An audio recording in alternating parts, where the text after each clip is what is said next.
Razor, you actually got me for a minute. I was like, did I really type bacon penis somewhere? Because that seems like something subconsciously I would do. Because I love both those things so much. And I legitimately, then I was like, wait, I didn't type the name of this game anywhere.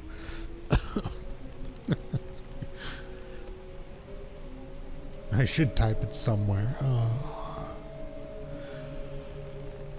It's just little kids. I'm probably going to get in trouble already, so. But if we're ready, then we'll begin. I've been waiting forever for this game. Well, as long as I've known about it, which is, I don't know, at least a year. I think. And so I was most excited. I'll be all right, Razor. It's been a depressive couple of weeks, but I'll be all right. We're gonna start this lovely visual novel game because I only have 8 games started at the moment, so we're lagging behind. I gotta add a few more onto the pile, so I figured we'll add this one. All right, let's go. Let's do this shit. I don't know anything about this other than it's cute looking, and I know it's supposed to have like a darkness to it. I don't know if that means horror or just like sad or what, but I'm good either way.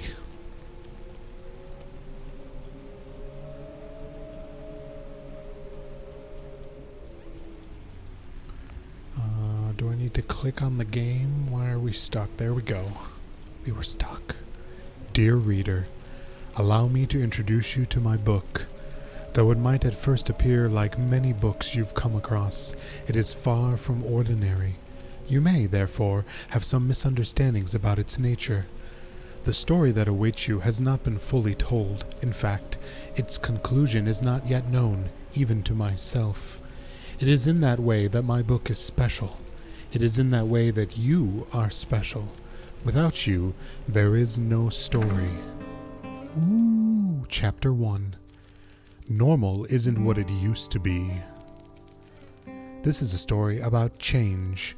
Nestled in a shallow valley is the town of Beacon Pines. Far from the town square, across the river, past the neglected welcome sign, a young boy walks alone at dawn. His name is Luca Van Horn, and like you, dear reader, he's here for a reason. I'm here to be sad. Make me sad, game. Oh my god, it's so fucking cute. And the colors. Oh, the colors. Alright, hold on. Is that the only thing I can do? Hey, Dad. How are things going? Today's the first day of summer vacation. I start middle school next year, I guess.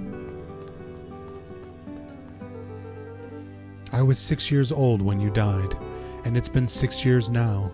From here on out, you'll have been gone longer than you were here. It feels like that should mean something. Mom always said that this tree was your favorite spot in the world. So we buried you under it. Me too. Hey, Luca. I knew you'd be here. Rollo was Luca's closest friend. Rollo? Totally.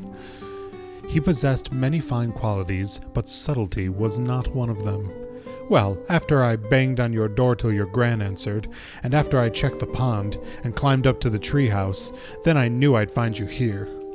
Rollo finally noticed the tears welling in his friend's eyes and the flowers on the grave. Oh, yeah, right. You and your mom always did this on your father's birthday. I don't know why I had to change that to father, but there you go. Yeah. I didn't know if you were going to keep doing it now that your mom's gone too. She's not gone. She's just missing. Sorry, I meant to say nice. I meant to say since she went missing. She's gonna come back, Rollo. Of course she is. Okay, Dad. See you next time. I think I'm ready to get out of here. Sure, lead the way.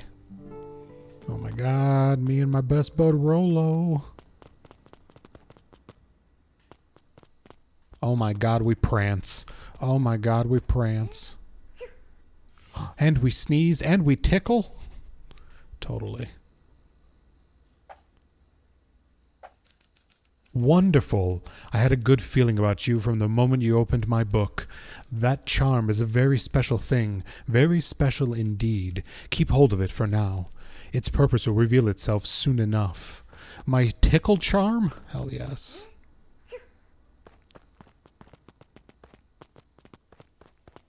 Oh, you think we're gonna get zombie mom? Oh yeah, I almost forgot. The whole reason I was looking for you. I was wondering if we'd ever get to that. I found the perfect way to start our summer. How's that? Rollo looked to the side suspiciously. Not here. There might be watching. They who? Shh, not so loud. We need to do this in a secure location. Mission control. All right, I just have to tell Gran and then we can head out. What are you going to tell her? I don't know, I'll think of something. If it's all the same to you, I'll meet you at the welcome sign. Your Gran still kind of wigs me out. I don't do well with new people. She moved in like half a year ago. Just meet me at the sign when you're done. Suit yourself. I won't be long. We almost got Zombie Mom in a Game of Thrones, but George R.R. Martin didn't take the plotline anywhere. I can't imagine. Tell Gran before heading out with Rollo. Gotta let my Gran know. Ah, I see. I have objectives and I have badges. Wait, before we go in the house, is there anything I can snoop around? Oh yeah, looking chill as fuck. Totally. Is that it? Is it just lean and look cool? Amazing. I love it.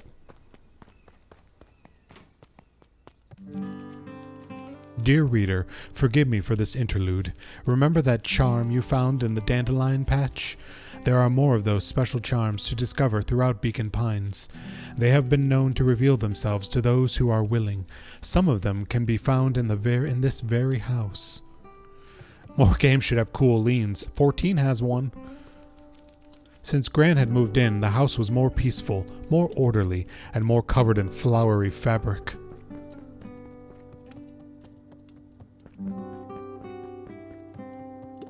Oh my god, I can chill? One of his father's old stethoscopes. Luca had spent countless hours listening to anything and everything with it. Not for years, though.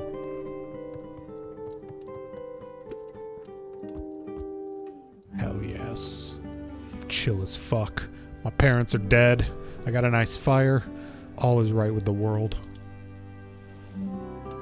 Oh my god, the slide out of there was amazing. Gran had already lit the fire. She kept a warm house, as if by grandmotherly obligation. She used to hotbox me at nighttime under the covers. Just some dusty knickknacks. Gran, where are you? Lucas paused at his parents' bedroom door. He just wasn't ready to go in yet. Gran had commandeered the upstairs closet when she moved in. Some things need shelter from a young boy's mischief, she said. Ah, it's where she keeps her dildos. Hey, B-dubs. We found Gran's dildo stash.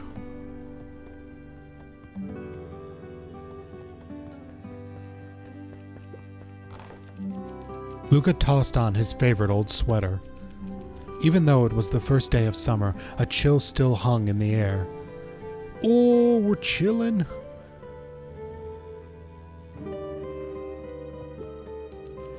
Gran's moving in meant that most of Luca's things had been crammed into the corner. Luca was somewhat annoyed by the situation. Oh, does Gran sleep in the same room as you, kid? That's fucked up. I feel like your parents should put her on the couch. Gran's bed was undisturbed. Luca didn't mind that she had a habit of falling asleep in front of the fireplace. It meant that he could read late into the night. Oh, good. She's a fire dweller. Well, now that both your parents are dead, she can move into the parents' bedroom. Oh wait, do I need to close these cabinets again? Yes, don't leave those open. We weren't born in a barn.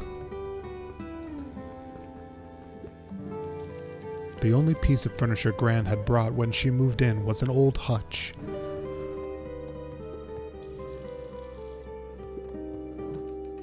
A pair of dull scissors, a broken can opener, a mostly empty bottle of glue, and some loose string. Junk!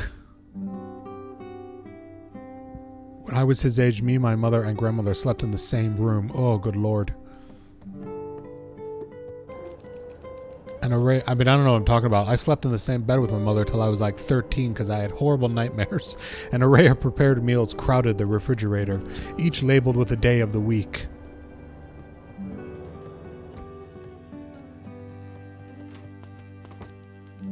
Oh my, this is quite exciting.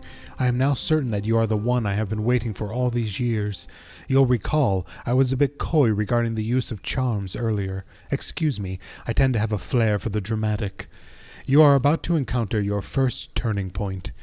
There are certain times in this tale where everything hinges on a single word. Step forth, dear reader.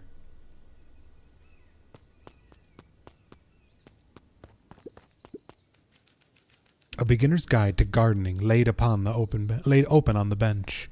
All right, hold on. Young Luca would spend hours hiding in the bushes, waiting for a chance to jump out and startle his mother. She always enjoyed humoring him by feigning terror. She's dead now, though. I mean, she's missing, but we all know she's dead. Oh, no, I didn't mean to do that. That was an accident. I meant to go check out this area. A sturdy old wheelbarrow. All right, Gran looks sick as fuck. She looks like she's about to read our fortune. Hey, Gran, I'm gonna go hang with Rollo for the day. See you later. Hold up now, Sonny. Where are you and Rollo headed exactly? Oh, nowhere special. The less Gran knew, the better for everyone involved. We were just gonna go make sweet love for the day. Oh, I see. Oh. Ponder, hide, chill. I feel like chill makes the most sense, but I really want to know what ponder means. Both my parents are dead. We're just gonna go think about shit and stuff, you know what I mean? We were just gonna go ponder for the day. Oh, really? What are you boys going to ponder on such a lovely day, exactly? This was Luca's chance to sell his alibi. You know, big stuff, small stuff, medium, mostly medium pondering. Nailed it. Well, make sure you don't overburden yourself with a preponderance for pondering. Oh? Oh, forget it. Off with you now. Impressive. You've managed to navigate your first turning point without too much of a mess. That is the power of charms. A single word can change everything. I think it's time to introduce you to the Chronicle.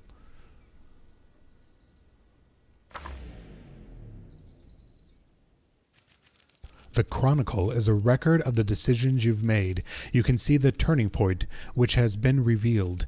At any time, you can use the Chronicle to go back and invoke different charms, creating new branches. Luckily for us, this is the one and only turning point where the charms won't dramatically alter fate. It's the perfect opportunity to experiment with rewriting things. We were just gonna go chill for the day.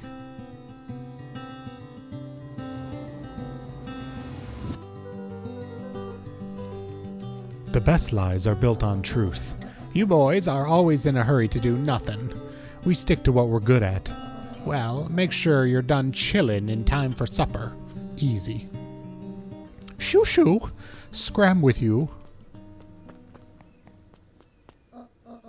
Oh, and Luca. You and Rollo stay out of trouble. I know. New objective. Get into trouble with Rollo. Cute. Cuteness.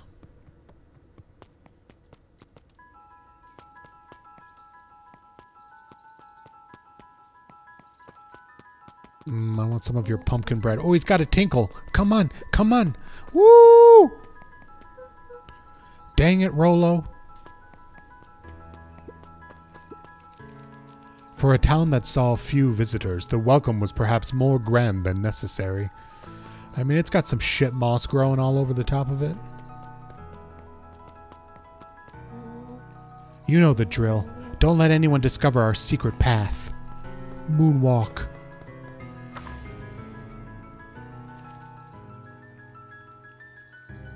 Pumpkin bread has to wait until the meat stuffed pumpkin is done, and then I can make the puree, and then I can make the bread. There is a process here. It's going to take hours. Yeah, that's why I don't partake in that, but I will live vicariously through you, B-dubs. Chapter 2, Welcome to Beacon Pines. For many years, this valley has been a small mining outpost. It wasn't until Sharper Valentine built his fertilizer company that Beacon Pines was established. Over the next 30 years, the town had grown and prospered, until the fall harvest and his sudden death. In the 6 years since, everyone was simply trying to get by. Wait, so my dad died 6 years ago and that's when this fall harvest happened? Were we poisoned? Alright, hold on. Before I talk to anybody, let's just investigate the surroundings. See if there's any more areas for me to lean in a cool-like manner. Oh, there is. Yeah, look at me, bitch. Look at me picking up the ladies. Or the boys. Yeah.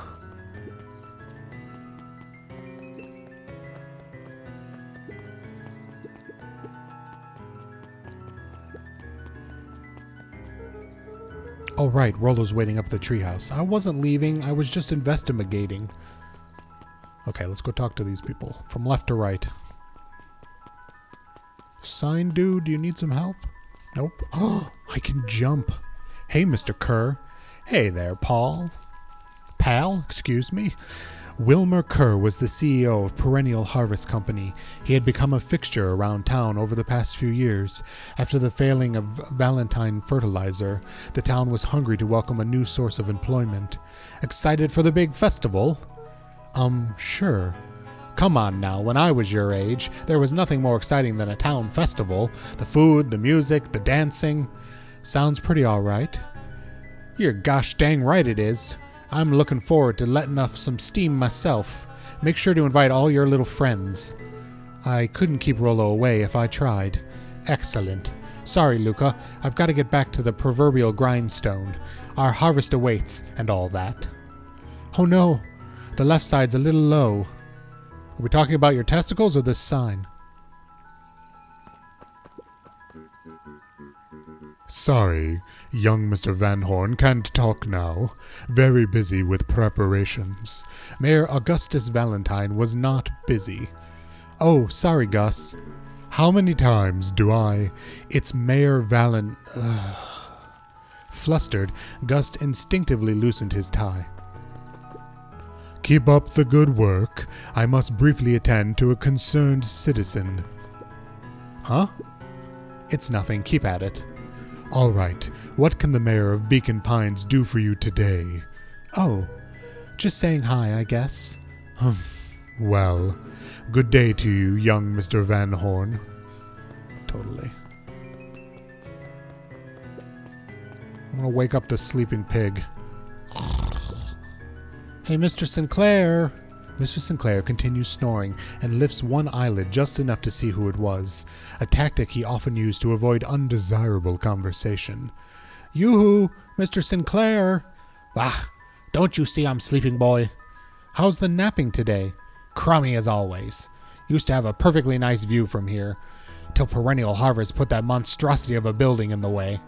Why don't you just move your chair a bit? Why should I be the one that moves if it's a showdown they want? I ain't gonna be the one who blinks. Come on, Andy. Grab his wallet. I'm sorry, Iggy. I can't. Do it or we pound ya. Yep. Oh my god, I thought this rhino was their mother, but I think it's another friend. Yeah, but Mom said. Yeah, but yeah. If I had a nickel for every yeah, but, I'd be the frickin' king of nickels. Ain't that right, Tish? Yep. Why is Tish giving me big B-dubs energy? I think it's the smirk and the eye. Something about the eye makeup and the little line for the grin. 100% B-dubs vibes. Mr. Van Horn, do you have a moment? It's just Luca. Golly, I'm sorry. It's my first week at Perennial Harvest. He pulled a pen from the pocket of his sweater vest and began to frantically jot something down on a clipboard. Wonderful. It wouldn't happen again. If we're going to be on a first-name basis, then you can call me Pete. Oh, it's nice to meet you, Pete. Sorry, what are you writing? Oh, just documenting. Gosh, it's exciting to be a part of something so darn special. You know, it's not just about new fountains and phone booths. We're gonna change the world. And it all starts here in Beacon Pines. Isn't that amazing? Uh-huh. Anyway, I'd better get... Oh, that reminds me. We'd love to hear your thoughts. My thoughts? You bet. If we're gonna change this town, we need to get every detail right. That sounds intense. Changing the world is intense. So, what do you say? Could you answer a few questions? Well, I guess if it's quick. Wonderful. Open to answering a few quick questions. One down. See, it's not that hard, is it? Okay. We're going already.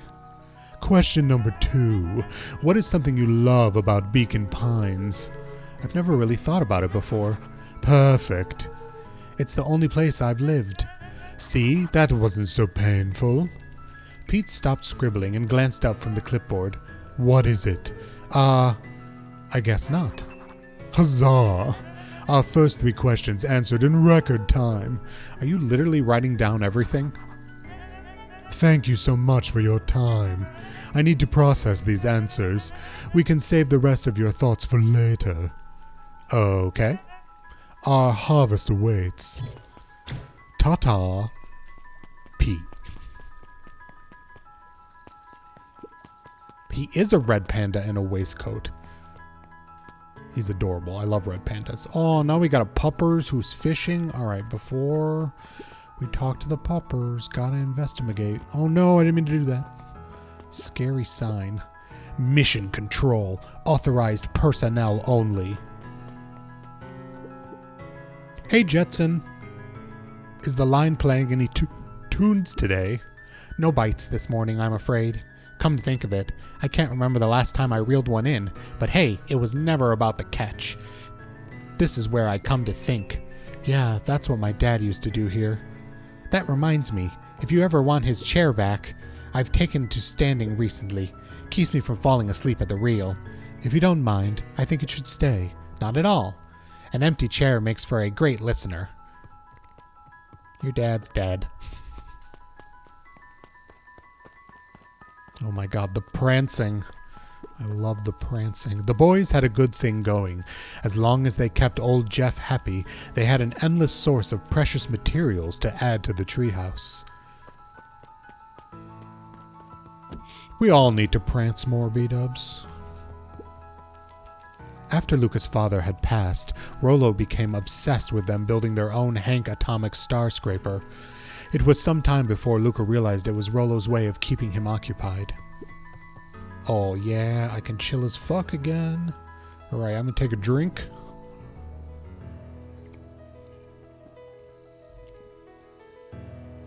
Oh, I love that chilling is just a thing in this game. Wait, what was that? On certain nights, when the clouds were just right, the boys could tune into strange patterns of static. Rollo thinks it's aliens. He always thinks it's aliens. Oh, what's this top secret plan to start our summer? So, you know the abandoned warehouse by my place? The old Valentine building? Yeah, well, it isn't abandoned. What makes you think that? Get this. Last night, it was glowing. Glowing? Are you sure? Kinda. That place has been empty since the foul harvest. Yeah. Who would ever want to poke around that place? We would, Rollo. We would. Wait. It's just a busted old warehouse. It just meant we could do some research at the library. You want to actually go to the warehouse? What do you expect to find? Answers. My mom's out there somewhere, and it seems like everyone wants to pretend that she's gone for good. You don't have to come, Rollo, if you don't want to.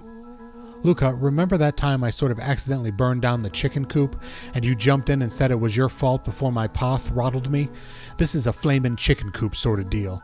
I've got your back. Thanks, Rollo. Now that I think about it, poking around a decrepit fertilized warehouse is exactly how I want to spend the first day of summer. Let's go! It's probably Lovecraftian horror. That would be amazing. I'm sorry if I'm not paying close enough attention to chat, but there's lots of reading, and we'll never get through this if I don't stay focused.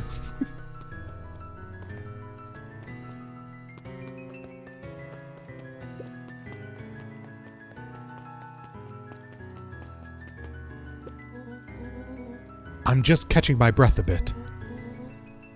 Go on, I'll catch up.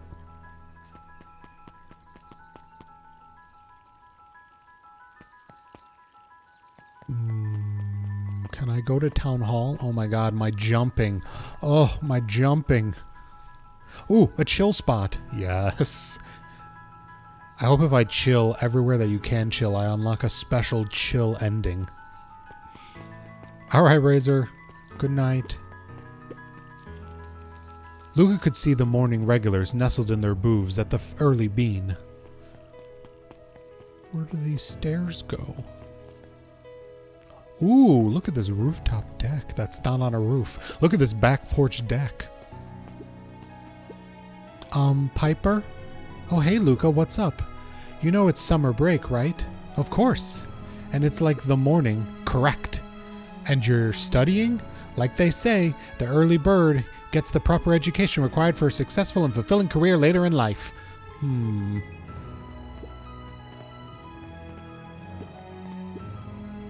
Hey, Zariel. Hey, Luca. Could you please tell this lazy butt to help out in the cafe? Lumi, Zariel would like you... Luca, let me give you a little gem of advice. If you never do what you don't love, then you'll never work a day in your life. Wow. You're really setting the kid up for success.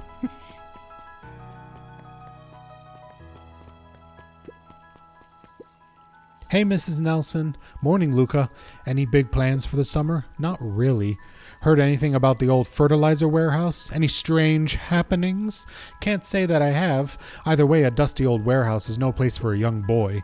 You be safe now.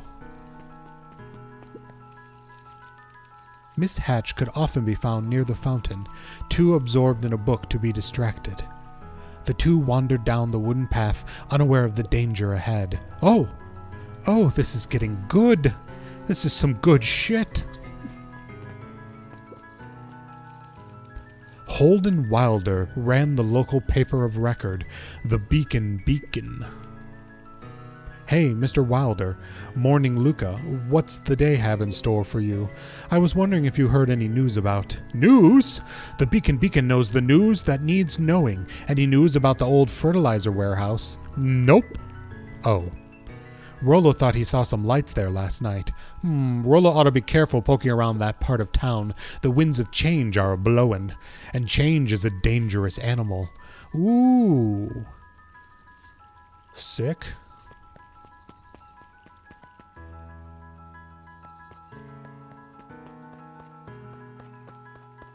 The Bacon Beacon. Nope, the Beacon. Is this a bat? Oh my god, it's a bat. Hey, Dawn. Sorry to wake ya.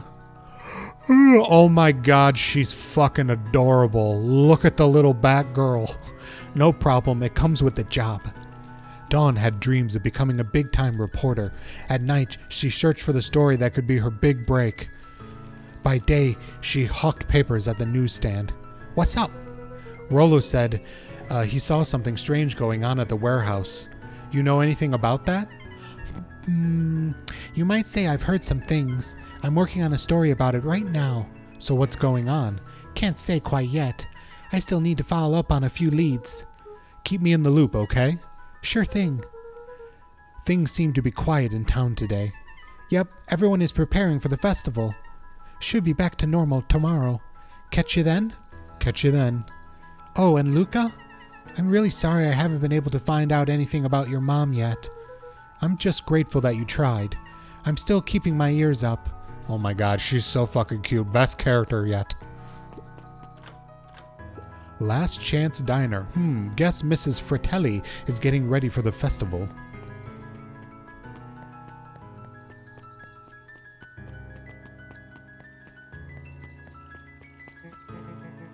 Luca, just the fellow I was looking for. Hey, Roxy, what's up? What's up, girl? Oh, right. Rendezvous with Roxy. This is an important turning point. The first time where your charms will change the course of fate. And currently, we only have one suitable charm at our disposal. Have no fear, we can always return later using the Chronicle once we find more charms. Well, now I'm just rambling. Where were we? Have you seen my blockhead brother today? He skipped out before breakfast. Well, not really, no. Can't say I have. Can't say or won't say. Roxy, would I lie to you? Luca, wait up. I almost forgot to tell you. Roxy might be lurking around here. This is one of her favorite places to stand around and be useless. Rolo. So we need to make sure she doesn't spot us. Rolo, my dude. Why are you doing that turning thing with your body? What not scared are you? She's harmless. And a chump. And she's right around that corner, isn't she? Get in trouble with Rolo. Check mark. Mission accomplished. Don't mind me, just over here lurking uselessly. Oh, hey sis. Nice weather we're having, huh? I couldn't help but notice you snuck out this morning before breakfast. Wasn't hungry. Also couldn't help but notice your morning chores were left unchored. Roxy, I'm gonna level with you. I'm sick and tired of digging up carrots. Well, we all gotta pick up the slack since the foul harvest. Almost every carrot I dig up is rotten, and the rest look like they were hit with Hank's atomic shrink array. All the more reason to keep on digging. There's gonna be more to life than puny carrots. Look, Roxy, Luca and I have places to be, so if you don't mind... Oh, I do mind. I'm not going to catch hell again because of you, so either you march yourself home and harvest those carrots, or I'll haul you home myself. Rolo froze as Roxy took a step toward him, cracking her knuckles. Luca knew he had one chance to save his friend from being dragged home. In the past, he found the best way to deal with an enraged Roxy was to be a little... chill. Just gotta chill, girl.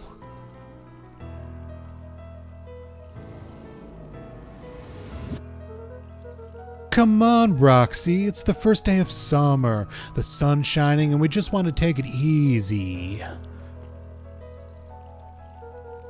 Let's leave tomorrow's problems for tomorrow. That's great and all, but Rolo's problems have a way of becoming my problems. And Pa always says tomorrow's work is best left for yesterday. March your big oaf. Aw, rats. I expect a full report about the Valentine place. A full report! Investigate the Valentine warehouse alone. Oh, shit. So, Fitz. What are you up to this lovely day?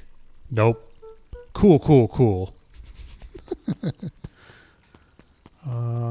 There's so many ways to go. This way?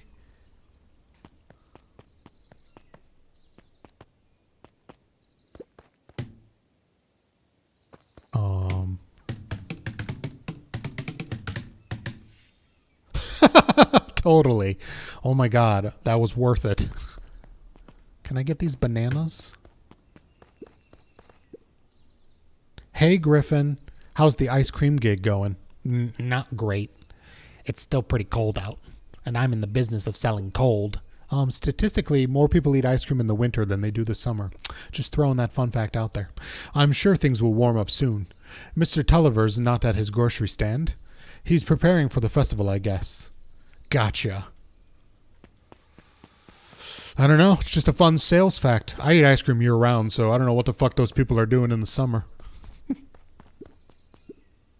I think it's like when you drink a hot beverage when it's hot out to equalize your body temperature.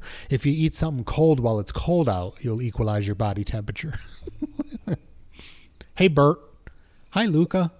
I'm doing some fact-checking for the town history exhibit. Look, kid, I'm just here to put up the lights.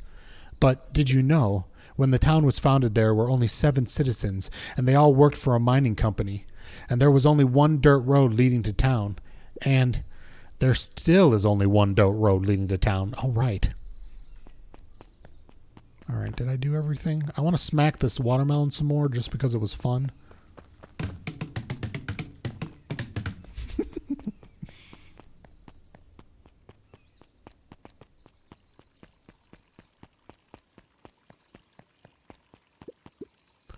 Sharper Valentine, founder of Beacon Pines, never underestimate what a great man can do given time. A bit much, if you ask me. Indulgent. Ooh. Hey, Solomon. Apologies, no time for chit-chat. Bye, Solomon, you dapper as fuck. Pupperino. Jeff's hardware closed down after about a year ago. The effects of the fall harvest stretched wide. When there are no crops in the field, tractors don't need fixin'. Aw. Poor Jeff. Looks like the library hasn't opened yet. I'll check back later.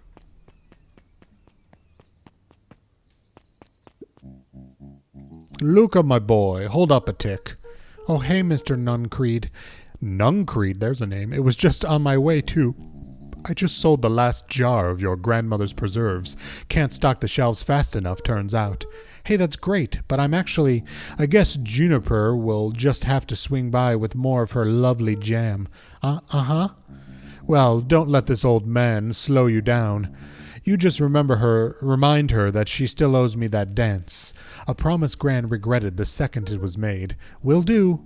She's a fine woman, that Juniper. Yeah, she's pretty cool, I guess. A real fine woman. Gotta go. Sweeter than a jam on earth.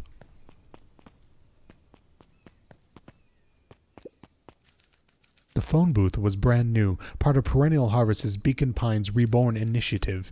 It didn't see much use. It's because we all got cell phones. What year is it? Oh, hey, Luca. Hey, Joey. How's the big hunt going? Not great. Bugs have been shy this week. Bugs get shy? Oh, sure. Bugs aren't that different from people. Sometimes they just want to be left alone. If you're going into Weep Wood, just be careful where you step. No bug crunching, got it? Oh, I don't know. I do like crunching a good June bug under me feet. Is this a beehive? Luca peeked up into the beehive. It appeared to be deserted. That's strange. Maybe that's why we had a foul harvest, 'cause there's no bees.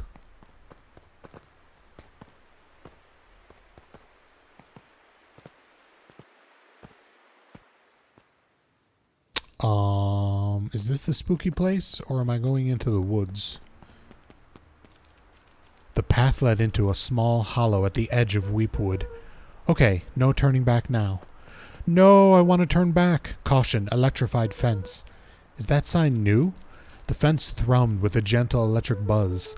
Okay, so what would Rollo do if he was here? Luca often asked himself what Rollo would do, so that he could rule out that option. I'm definitely not touching that thing. Alright, hold on. Before we go any further, Luca knew that if he gave up now, he'd never hear the end of it from Rollo. No, but there was another way to go, and now I missed it. Can I throw a can at this? Oh.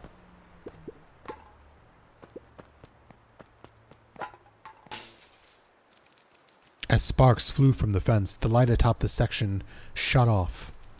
2 bulbs remained. Oh, shit.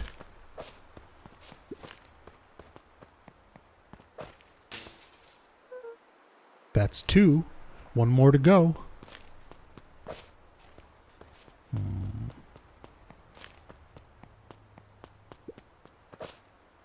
Alright, aiming is difficult. That works. The fence buzzing gave way to silence. Okay, moment of truth. Every kid in town knew the old Valentine fertilizer building. Long abandoned, the warehouse once served as the industrial heart of Beacon Pines. Now it stood only as a reminder of things left behind. The dormant building showed strange signs of life. Okay, so Rollo wasn't exaggerating for once. What's going on here? There was only one way to find out. Slowly back away in fear. Alright, hold on. I gotta adjust my fat and take another drink.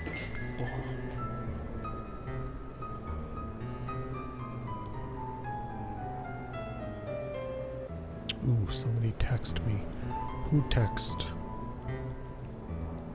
It's my mother. Alright, investigating. Okay. The water looked almost diseased. It flowed slowly into the woods. It's time to go. I hate to leave. I have to, though. The hose emitted a subtle sound. It was actively draining some kind of liquid. Well, that's not good.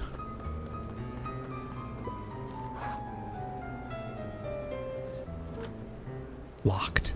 Luca thought he heard faint sounds coming from the other side of the door. He pressed his ear against the cold metal to hear better. A zipper? Footsteps? The sound of footsteps grew louder. If somebody just zips something up and is now approaching you, a small child, run. Hello? Shit. Totally. The heavy steel door knocked Luca to the ground. Disorientated, he looked up to see an imposing figure silhouetted in a green glow. It lunged toward him. He tried to scramble away, but he felt a gloved hand latch onto his ankle. Luca watched his fingernails leave trails into the dirt as the hand slowly dragged him back through the door, into the lab, into the green light. This is a story about... Do I only have one option? Change. I wanted to make it a story about shit. How come I couldn't use my shit charm? It was far from the sort of change Luca imagined for himself. But change is, after all, a dangerous animal. The end. I probably should have warned you about this. There are many paths that our story can take. Most will end in tragedy, but don't let that discourage you. We will find the ending that this story deserves. I just know it. From here on out, a charm will have a check mark when it has been used to its full potential at a given turning point. Now, let's try something different.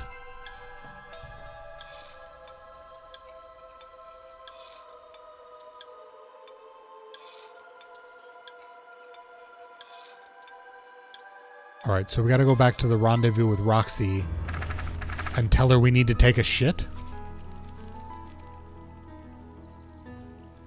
In the past, he found the best way to deal with the enraged Roxy was to be a little shit.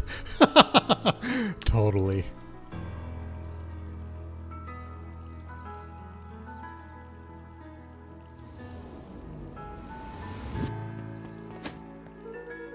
Maybe make a break for it. What have you done?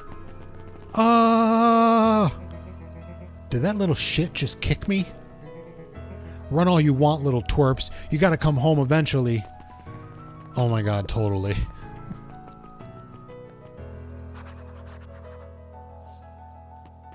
Can you talk now, or are you busy? Sorry about that. Rollo can get overexcited sometimes. Solomon Valentine, current ward of and future successor to the Valentine fortune, huffed as he brushed off his pants. A town of complete and utter fools. One wonders if it's worth taking anything here seriously. Either way, I'm really sorry. No matter. How are you doing? Me?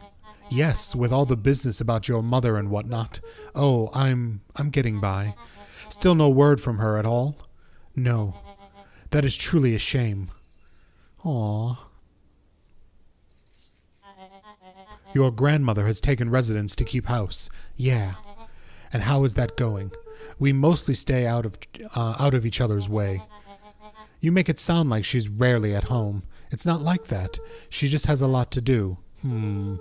She's still settling in and trying to figure out how to make ends meet. Indeed. Well, count your blessings. It's better to have a caretaker who is rarely around, in lieu of one who tries to compensate by smothering you with attention. That doesn't sound so bad. Trust me when I say it's best to rely on yourself. Family has a way of creating more problems than they solve.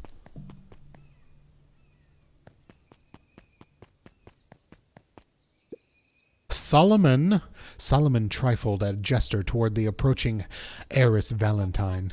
Speak of the devil.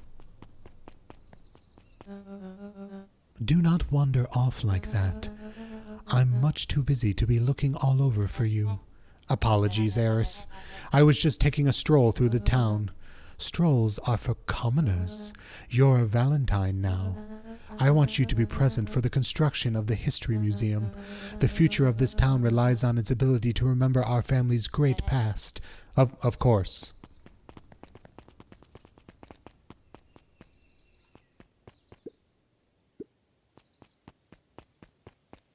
Ignore the creepy old dude. Luca boy, hold up a tick. Oh, sorry, Mr. Nuncreed. Kinda in a hurry right now. Boy's got too much of his father in him. Oh, it still won't let me go to that part that I skipped. Shit. Oh, I win. Little help? I am the champion. Were we racing? Did that road get longer? Like anything ever changes around here. It seemed longer. You're just lightheaded from the run. You really need to pace yourself better next time. Not sure why I would take advice from a second place. Has that sign always been there? Wait, what? Caution, electrified fence. No, that's definitely new. Creepy.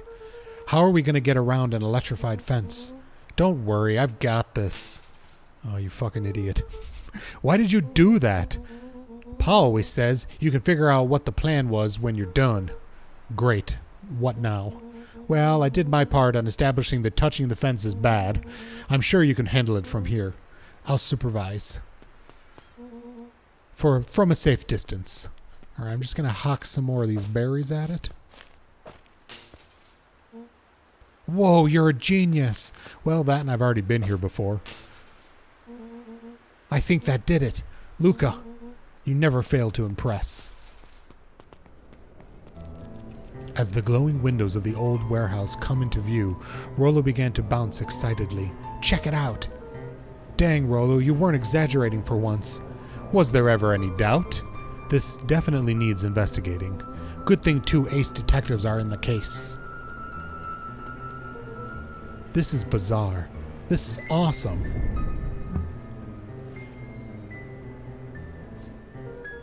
Did you feel that? What, the excitement in the air? You bet your butt I did. Check out this puddle. That's not normal. And this hose. Oh man, the door's locked. Try harder. No dice, it won't budge. Oh well. This dumpster's new, right? I bet it's got stuff in it.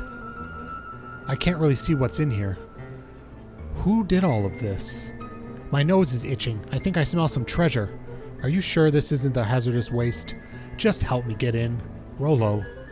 It would be my honor to throw you in the trash.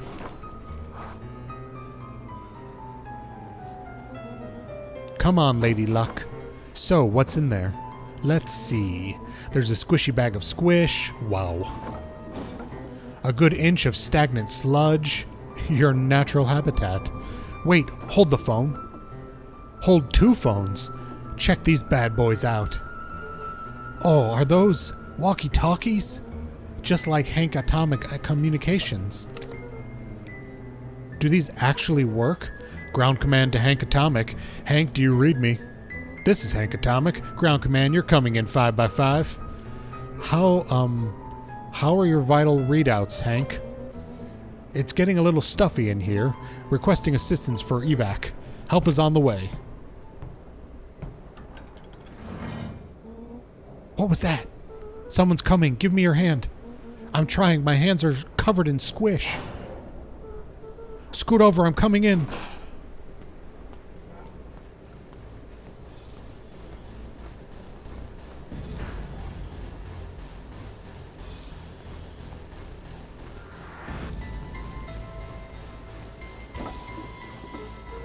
Tell me you saw that. Dude, I don't know what I saw. He's coming back. Get down. Oh my god, are we going to become radioactive, superpowered children? That's a dead body.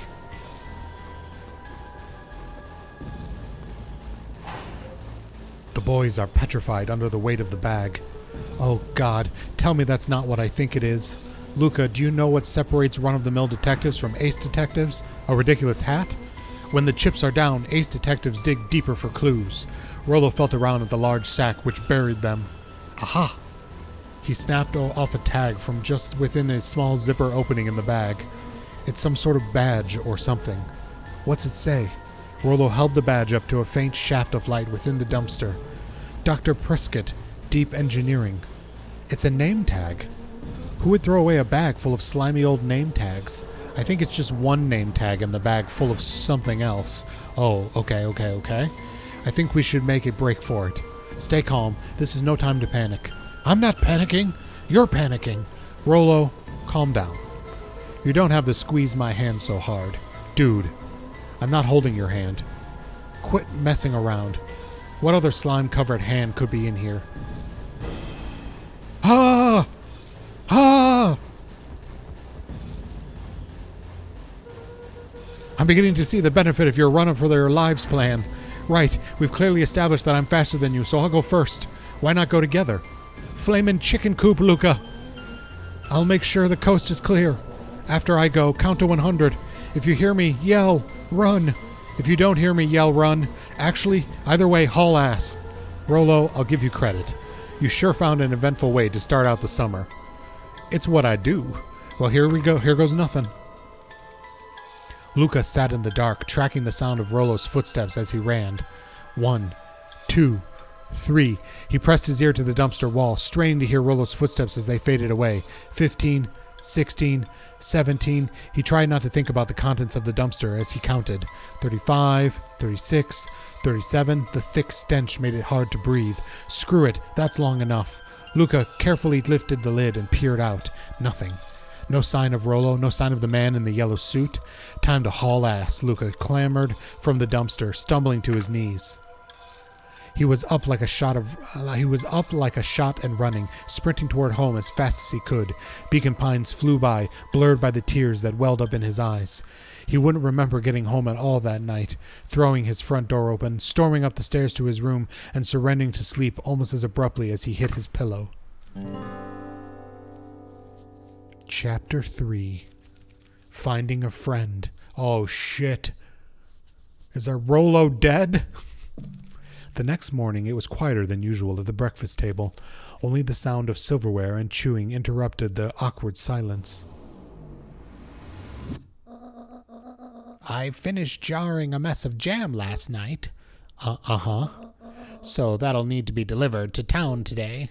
Oh, okay. So what did you and Rollo get up to yesterday? Oh, nothing interesting.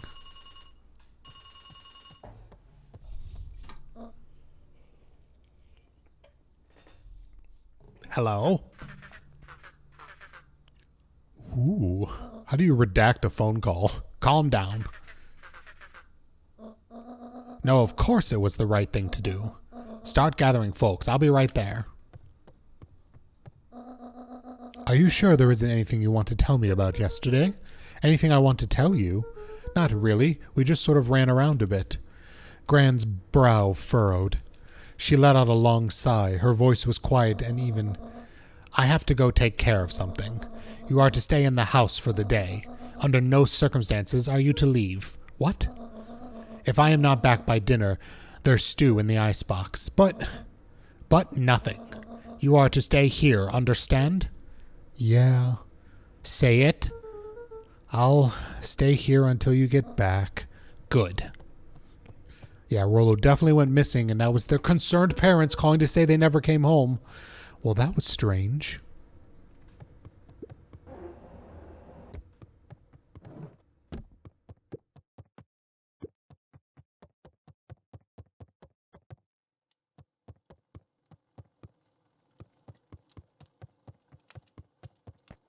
I mean, I'm not allowed to leave the house, so I guess we should just go pick out a book, sit by the fire. Yeah, chill as fuck. Best day ever. This is what I did my entire summer as a child. Whoa. Although there was TV involved. Lots of TV involved. Luca was desperate to check in with Rollo. Until Gran returned, he was trapped. A faint electronic sound floated in the air. Oh, that's right, I have a walkie-talkie. Is that coming from upstairs? Hello? Is anyone there?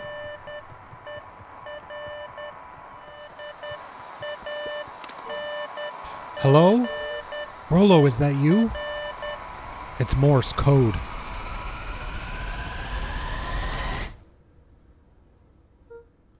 Over.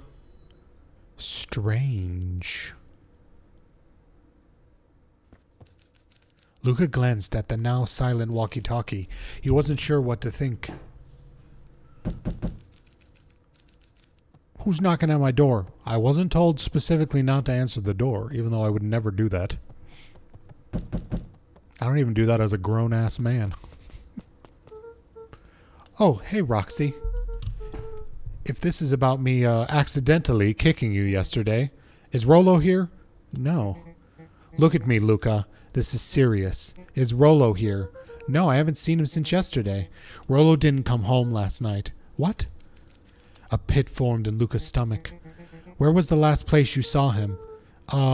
We were playing around in Weepwood, and then it was late, and we went home. Weepwood? If he's alive, I'm going to kill that little creep. Is there anything else? Anything that he said? Luca's mouth felt dry. No, we were just messing around. Okay. I need to go let people know to check the woods. You just stay out of trouble. Go see if he's hiding in the library or something. Luca could feel his heart beating in his throat. Rollo, you only live once. Where are you? Check the library for Rollo. I'm not supposed to leave the house. I'm a good boy. Let's chill at this fence while I take another drink.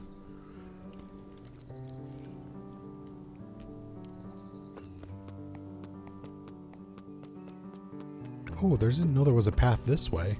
The road leading to Beacon Pines was long and uninspiring, a sort of natural barrier for the impatient.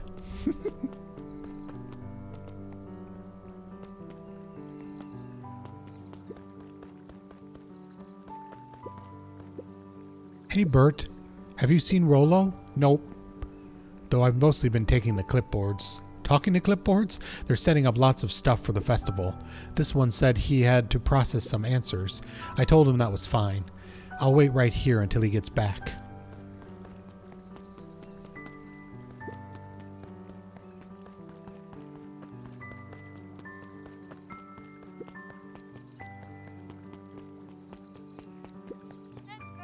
Howdy, Luca. Hello again, Pete. I'm not Pete, you silly goose. It's Toby. You could have fooled me. Well, hey, it's no problemo. The important thing is, we'd love to hear your thoughts. Yeah, I'm getting that impression. We're all a part of something special, Luca, and it all starts right here in Beacon Pines. I got it. Toby looked up from the clipboard excitedly. That's right. So how about you start by telling me, look, no offense, but I've got my own stuff to take care of. You're a joker. We're all a part of this together. You'll let us know when you're free to answer a few questions. Ooh, you shared pictures. Hold on, let me check. Pictures of your delicious bread. I'm sorry, not the bread. Of this pumpkin stuffed with meat. Ooh, that looks most good, B-dubs. Man, now I'm hungry. All I had was bread with almond butter. It was good. We really need to get back to work. Just a couple more minutes. If Roxy said she will be here, then she will be here. I just don't see why I'm standing around, doing nothing, and waiting for Roxy, when I could be standing around, doing nothing, and getting paid for it. Come on, Lumi. Roxy needs your help. Ugh, my parents won't listen. No offense, but isn't Rollo always getting into trouble? Something feels different this time. What can we do to help? We need to check where the adults aren't. So I guess it's up to us to check Weepwood. Our shift doesn't end for another couple of hours. We could spend time making posters. That would be great, I guess. Right, Fitz and I will check the woods. We'll be back later to pick up the poster. I think my dad has a map of Weepwood. Let's swing by my house and grab it before we head out.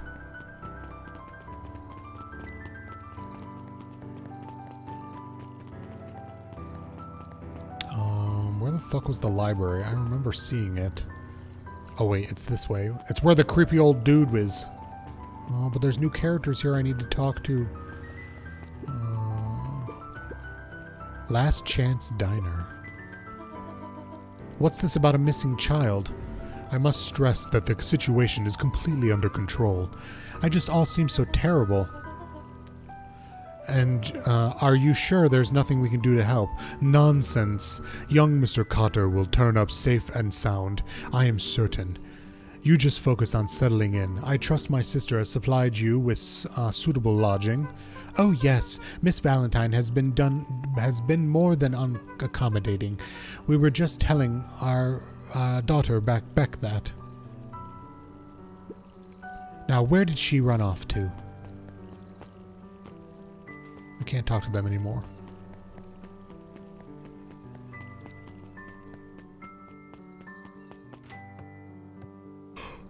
Oh my god, more. Oh, there's adorable penguins. Where's Zilla and Maloof?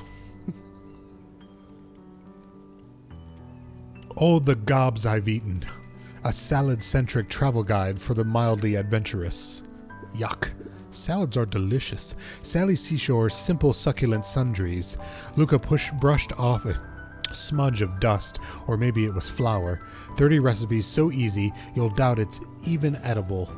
Succulent. I love that looking around everywhere rewards me with things to alter the storyline. That's cool. A peek behind the curtain. The methods and ruminations of Patrick C. Montesquieu? One of the greatest acting minds of our time. By Patrick C. Montesquieu. Oop.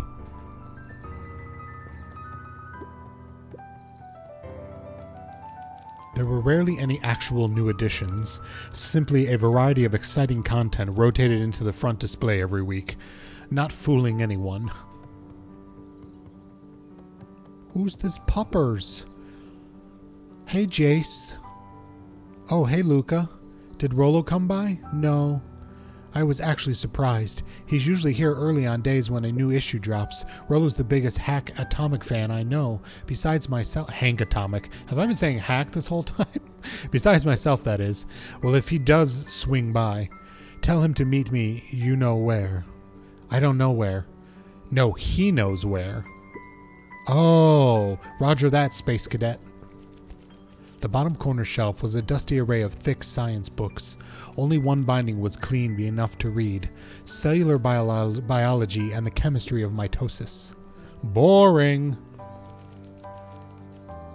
Mycological phosphorescence. Growing mushrooms. More like my complete loss of interest. The entire top level of the library was devoted to comics, most of which were Hank Atomic and the myriad of lesser revered spin-offs.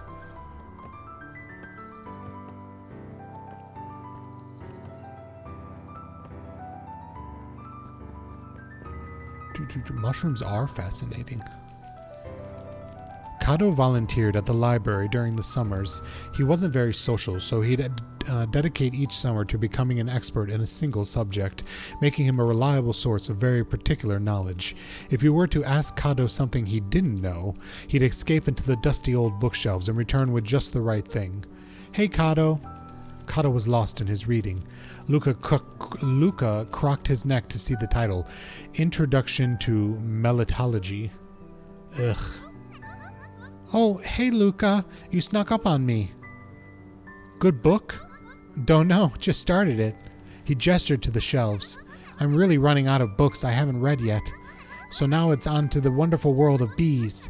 Turns out bees are pretty cool. For instance, did you know that there are around 70% of bee species actually live in underground tunnels? I do. The first time that I ever got stung and nearly died as a child is because I stepped on a bee's nest that was a hole in the ground. Or that if there are two queens in a hive, they will fight to the death for supremacy? Ooh, totally. And they do communicate by dancing. That's interesting, but you haven't seen Rollo around recently, have you? Not since yesterday. Keep an eye out for him, okay? Sure thing. If I see him, you'll be the first to know.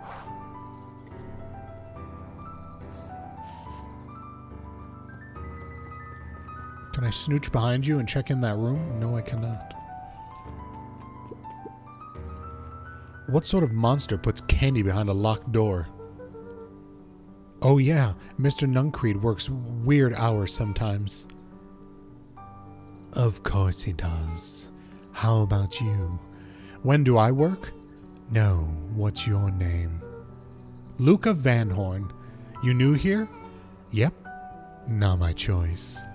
Beck's family moved often, giving her little time to establish any real connection. Oh, Beck is my new favorite character. Just design alone. She would tell you she prefers it that way. I'm looking for my friend Rollo. He didn't come home last night. So, he's really missing. I guess so. Like, missing? Does that sort of thing happen a lot around here? Lucas shifted his feet uncomfortably. Well, that sucks. Yeah. So I should probably get going. Hey, wait up. What?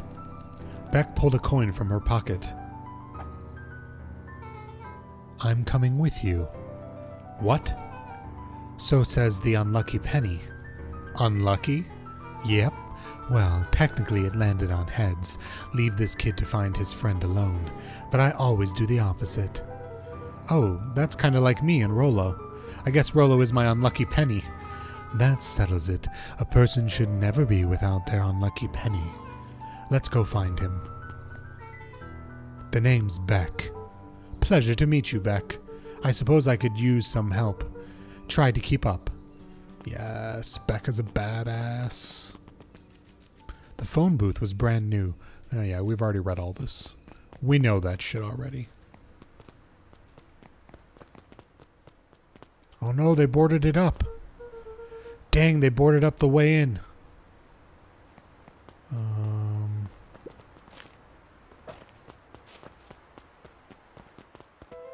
Ooh, secret tunnels?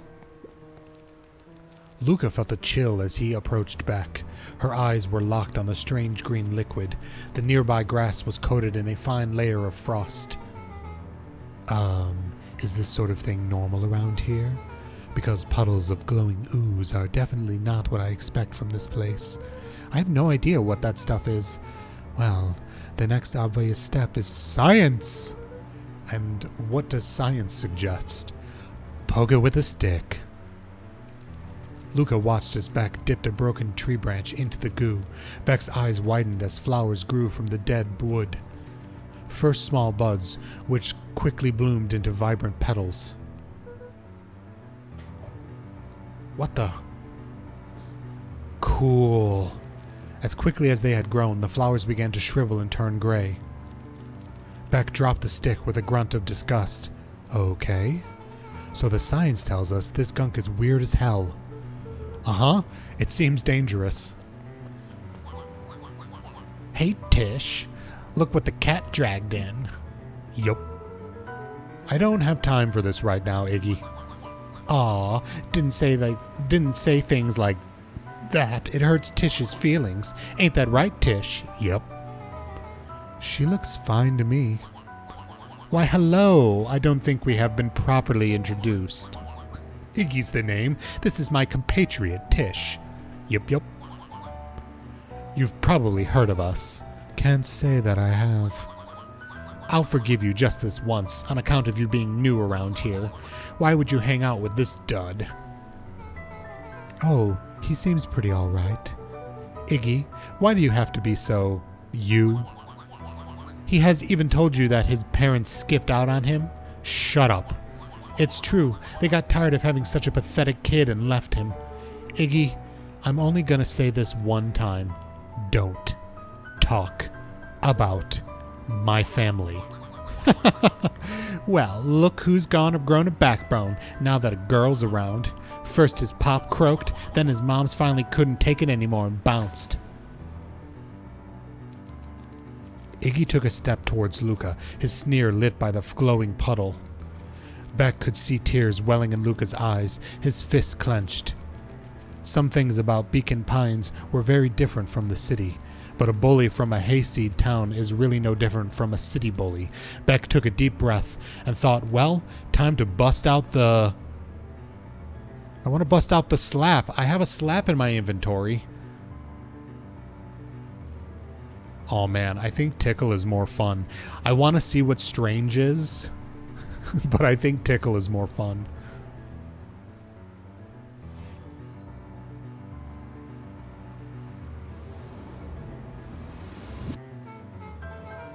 Hey Tish, want to see something cool? Yup. Check it. Beck lunged forward and began to tickle under Tish's arms. What the? Tish, is she tickling you? Yup. Yup. Yup. Tears began to form in Tish's eyes as she gasped for breath between gales of laughter. Yup. Yup. Yup. Beck redoubled her efforts until Tish finally had enough. What just happened? She seems nice. Sorry for the interruption. I think you were just threatening us. Iggy's eyes darted around, a realization dawning his face that he was now outnumbered. I just remembered. I have somewhere to be. See you around, new kid. Iggy kicked at the puddle before making his escape. Oh shit, he kicked the slime onto Beck. Whoa, what a little creep. Beck, I think you got a little ooze in your hair. Beck shook the ooze out of her hair as best as she could. Is it bad? It depends. What are you feeling about having a more mature, refined look? Oh, God. Chapter 4, The Best Policy. Luca paused for a moment, catching his breath. He'd only just met Beck, and somehow he already managed to drag her into this mess. Hopefully he could make it up to her, but finding Rollo was his primary concern. No, Beck, come back, I love you. Property of Valentine Fertilizer Company. Looks old.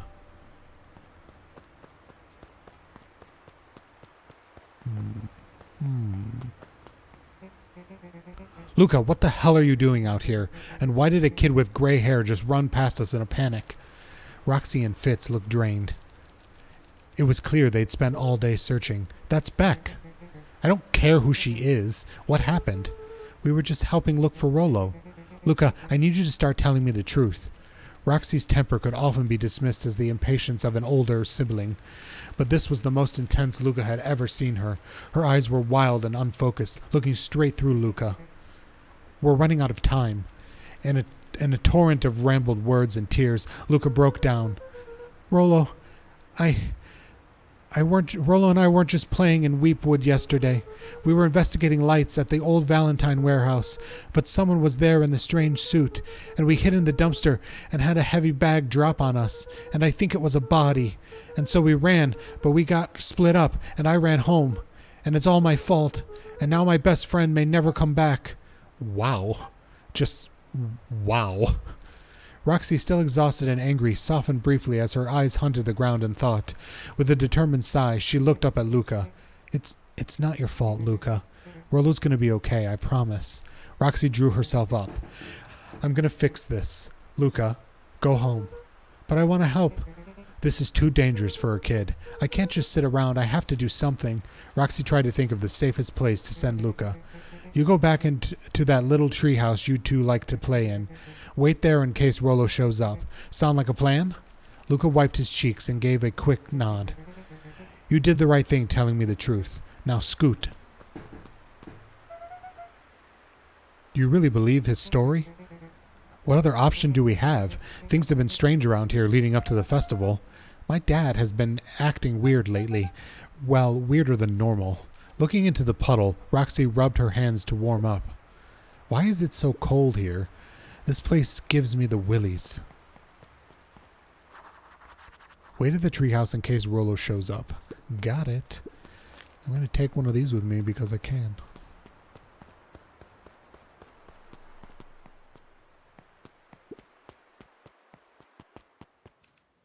Mr. Nuncreed jumped with a start. Whoa, don't sneak up on an old fella like that. Sorry. Who were you talking to? What? Luca motioned to the phone booth. Oh no. I was just checking because I thought I heard it ring. But the dang thing never does, of course. Yeah, I've never seen anyone use it, really. The whole thing's a waste of money, if you ask me. Any word from Rollo yet? Not yet. Long time for a boy to lose his way. Rollo knows those woods too well to get lost. I suppose you're right. Silly boy's antics have the whole town worried sick. Antics? We all know Rollo likes to play his little pranks. You think this is a prank? What other possible explanation could there be? He's not playing a prank and he didn't get lost. Someone took him. I know it. How would you know that? Unless... Luca, is there something else that you know? Mr. Nuncreed gently placed one of his substantial hands on Luca's shoulder. Dang it, boy, if there is something you know, something that could help your friend, you need to tell folks. Luca peered up at Mr. Nuncreed, kind eyes warmed and stern face. There was a deeper emotion hiding beneath it all. It was subtle, but Luca could sense something eating away at him. There was a blank lurking beneath those eyes. There was a shame.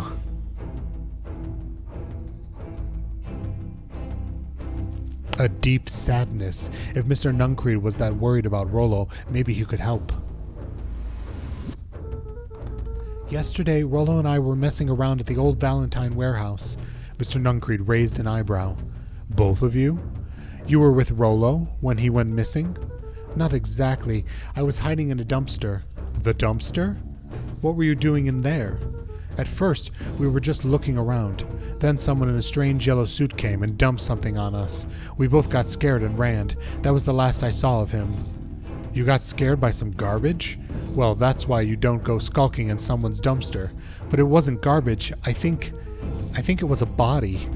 I'm sure it was just some trash. No, there was a name tag. It said Deep Engineering. Mr. Nuncreed's shoulders slumped. I wish you wouldn't have said that. A deep sigh bellowed from his chest. Why did you have to? I tried, Luca. God knows I tried to keep you safe. Luca attempted to take a step back, but Nuncreed's hand clamped down on his shoulder. But you Van Horns just can't help yourself, can you? We were all so close to being done with this. With a firm shove, Nuncreed manhandled Luca into the phone booth. What are you doing? It's out of my hands now. The door latched shut with a mechanical hiss. Shit. As Luca pounded the glass, the floor dropped out from under his feet. The inside of the phone booth was now a loose capsule, plummeting at gravity's whim. Luca winced and pressed his hands to the walls. As he braced for impact, the capsule hurried to a surprisingly smooth stop. He felt a cold rush of air and opened his eyes with hesitance. Two large figures in hazmat suits occluded his view. Luca heard the deep, resoned voice of Mr. Nuncreed over an intercom. He knows too much. The end. Oh shit, I forgot that we could get bad endings. Wait, no, this isn't the end. I know there's still more, much more. Something. Somehow, this went wrong. Okay, let's try something else. My only option was shame. Oh, I guess we could act strange here. Oh, maybe if I had her act strange, then Beck wouldn't get the stuff kicked on her and she wouldn't run away and I wouldn't be alone, maybe?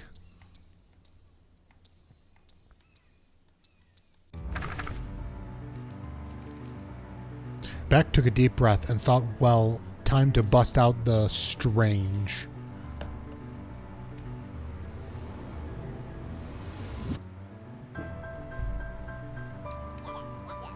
All right, Luca. Looks like you need a little mud bath. What's wrong with you, new kid? We're about to pound your friend. Beck stared in silence, the only sign of life being the twitch of an eye. It's weird when people don't talk. Yup. Stop being a weirdo. Hello? Are you some kind of wackadoo? Makes sense, wackadoos travel in packs, huh, Dud? At the sight of Iggy taunting Beck, something in Luca snapped. Iggy's smirk shifted to a look of shock as Luca launched himself into his stomach. Arrgh! Iggy's clothes were drenched in the glowing ooze. You jerk! My clothes are ruined! I'm gonna... Iggy's voice began to slur as he struggled to get up.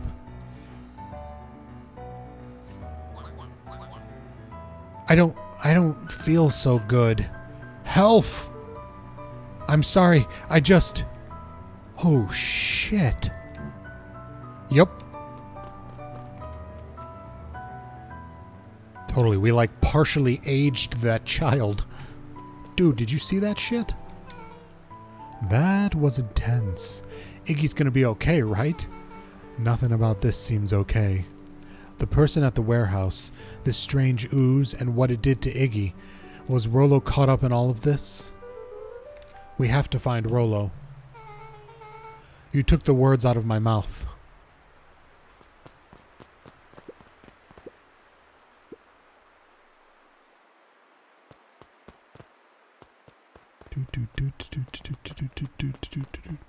I know, I want to know what this ooze is doing to everyone.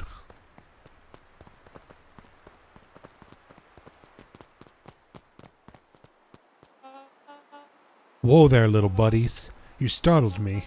What in the dickens are you up to in this part of town? What the dickens are you doing out here? I doubt you care about Rollo. We were just helping look for Rollo. Oh, you haven't heard the good news. Rollo showed up safe and sound a bit ago. Really? So, where was he? It's funny, really. He just got a little turned around in the woods. They can be disorientating, you know. I am starting to get that impression. Rollo's at his house now, getting some well-deserved rest. Wow, that's a relief. You two should scurry along before you get lost yourselves. Yeah, come on, Beck. I can't wait to introduce you to Rollo. Oh, that reminds me. Luca, your grandmother was looking for you. She was? She was worried sick. You should march straight home, I guess. Beck, your folks might be getting worried too. I'll walk you home.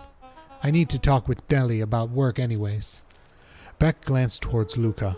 I guess all's well that ends well. I'll introduce you to Rollo tomorrow. Sure. Glad he's okay.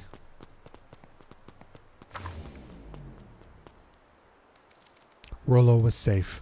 A wave of relief washed over Luca, which was quickly replaced by a sense of dread. Gran is going to kill me. If he hurried, he might just make it home before sundown. Chapter 4. Our harvest awaits.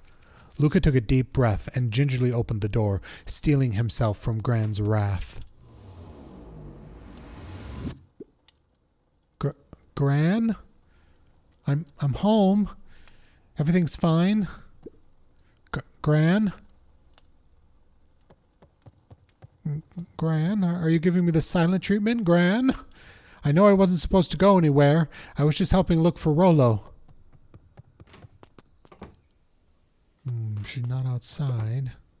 Gran, Roxy came over. She was worried about him, so I figured you wouldn't mind if I helped look for him. It turns out Rollo is safe and sound.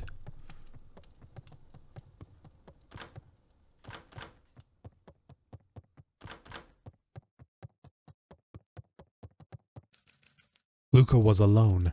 The house was empty. So Gran's not back yet. I guess that's a good thing. Nothing to do now but sleep, I guess.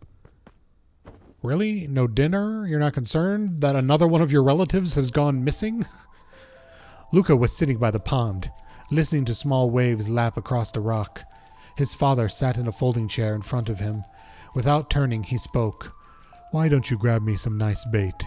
Sure thing, Dad. Luca hopped over to the tackle box and popped open the lid. Inside was a rolling, buzzing mass. We're fishing with bees? Luca's father gave a warm chuckle. Well, you catch more fish with bees than honey. Pick us out a good one. Luca closed his eye and plucked out a bee. He could feel its wings struggling between his fingers and thumbs. Holding it at arm's length, he hurried over. His father deftly baited the hook and examined his work. Interesting choice.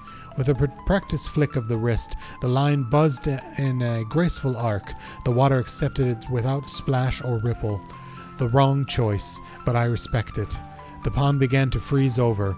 Sometimes we gotta make the wrong choice before we can make the right. Pallid ice propagated across the still surface with an alarming speed. Luca scrambled back as the ground beneath him turned cold. Dad, I don't understand. Sorry, kiddo. Everything isn't always part of the deal.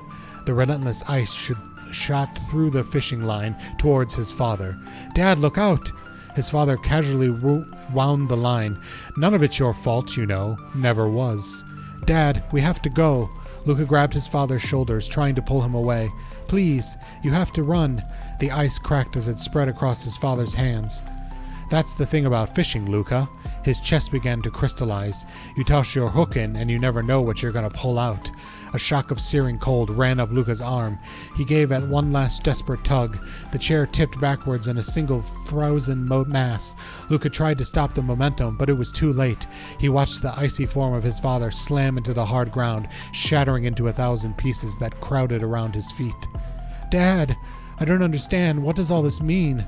The gentle rustle of leaves was the only reply.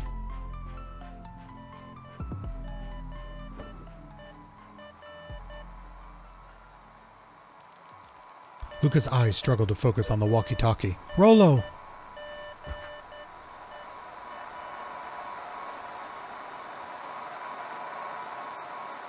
Faintly, you could hear Rollo amongst the noise. Luca!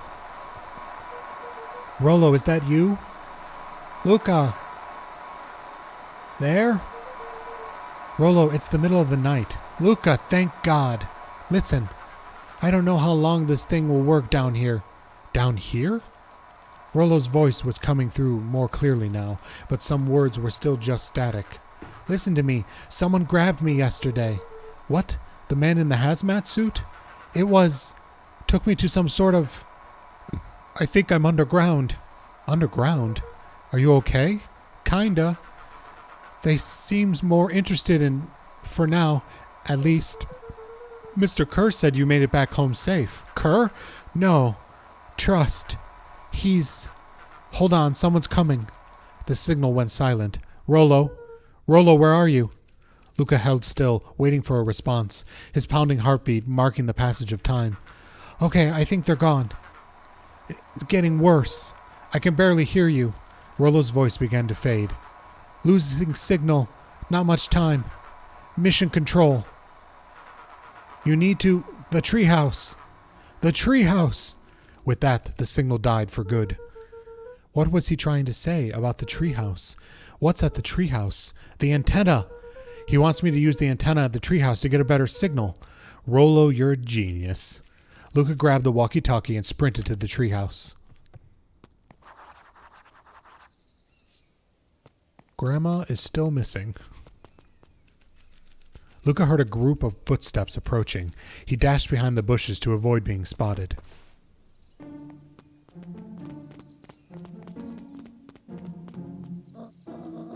So, we all understand our roles? You can count on me. I still think we need more time. This wasn't the original plan. Mr. Tulliver paused, shifting his eyes to one side. We're all in danger now. I, for one, refuse to sit idly by while that danger persists. Hiram, you just keep your wits about you. Mr. Tulliver took one long, quiet breath. You're right. You can count on me. I just wish we could have made the deal with Iris Valentine. Her resources would still have come in handy. As I said, I have no time to contact her after you called this morning. Plans changed. How is Luca holding up? He's fine. We shouldn't lose sight of the fact that this is all... I know very well what all of this is for. We have no choice. Operation Sparkplug has a new objective. Are we in agreement? The three shared a determined look. Good. We'll reconvene after the festival.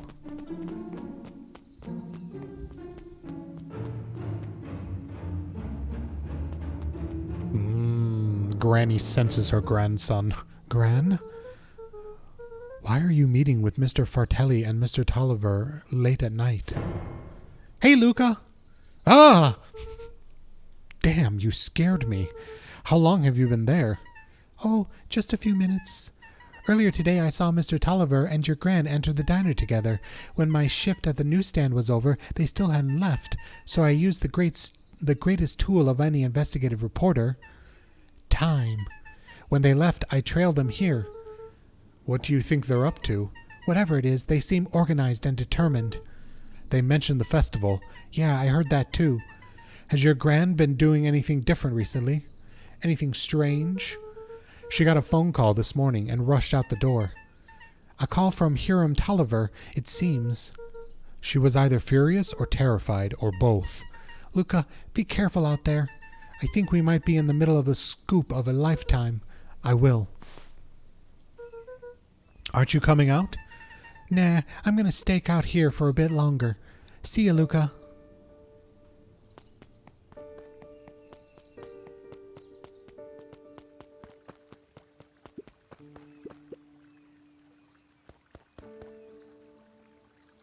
Do I want to talk to these kids? I did it. I changed the sign. Splendid. Did anyone see you? I don't believe so. You're right. It was simple enough to just rearrange the letters. Odd choice for a prank, though. In situations just as these, odd is good.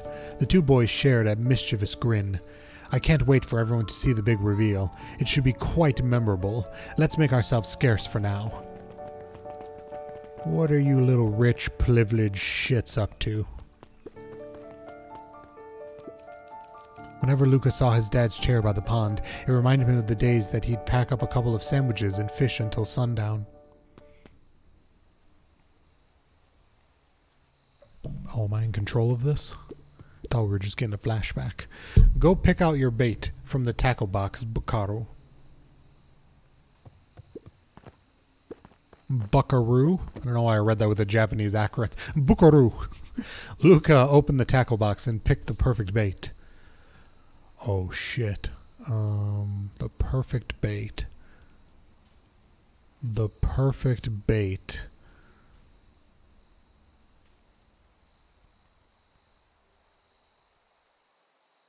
None of these seem to really apply.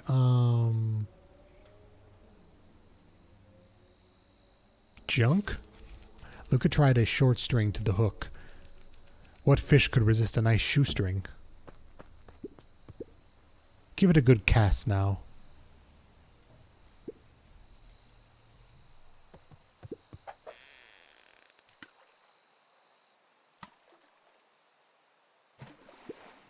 You'll have to reel it in a bit faster, or you'll catch it with loose interest. Hey.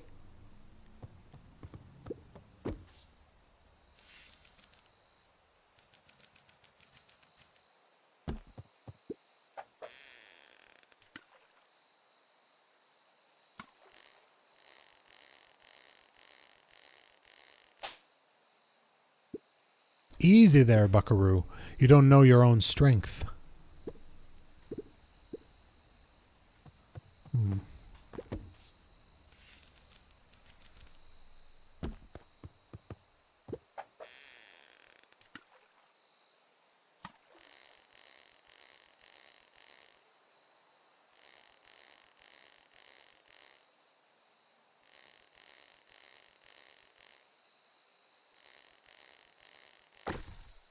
I got a boot. I can tie it with the shoelace I used to fish it out. Where did you think of the other side? Hard to say. Some things drift away. That's not fair. No, it's not. Well, wherever it is, I hope the other boot at least has a sock to keep it company. Go pick out your bait from the tackle box. All right. I guess I'm picking something other than junk. Tickle bait, smack bait. Lucas stuck a toy, stretchy hand to the hook. Those things always get dirty anyways.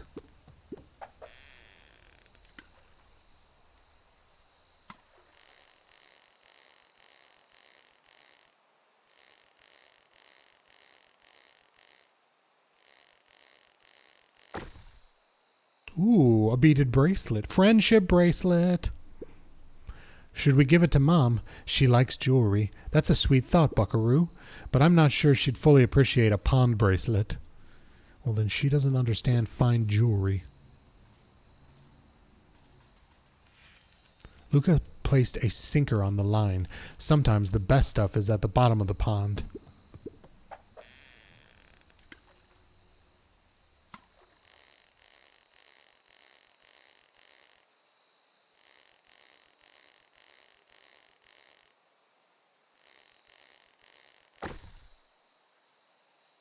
I found a genie in a bottle. Malice 80 proof whiskey. Holy shit. A hard liquor for a hard man. Best leave that be. Takes a real piece of work to leave something like that lying around.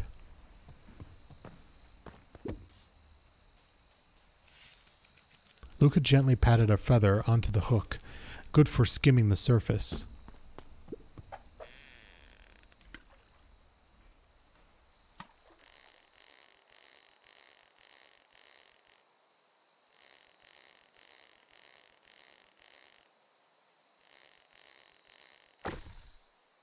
A rubber ducky. Well, I'll be switched. It's your old rubber ducky. You were just a little drooling ball of fur when you lost that. Cried for days. I told you you'd turn up.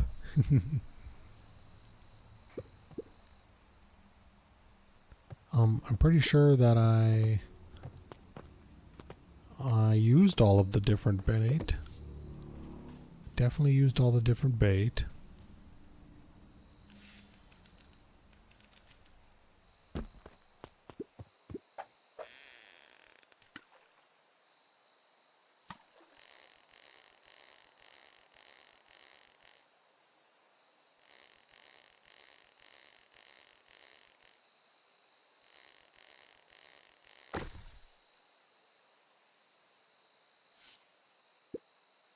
Yeah, I pulled out the same thing, so I've used all the bait.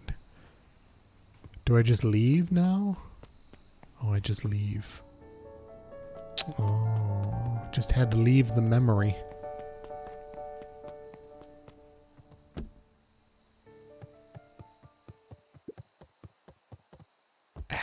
Time to do some cool chilling while I take another drink.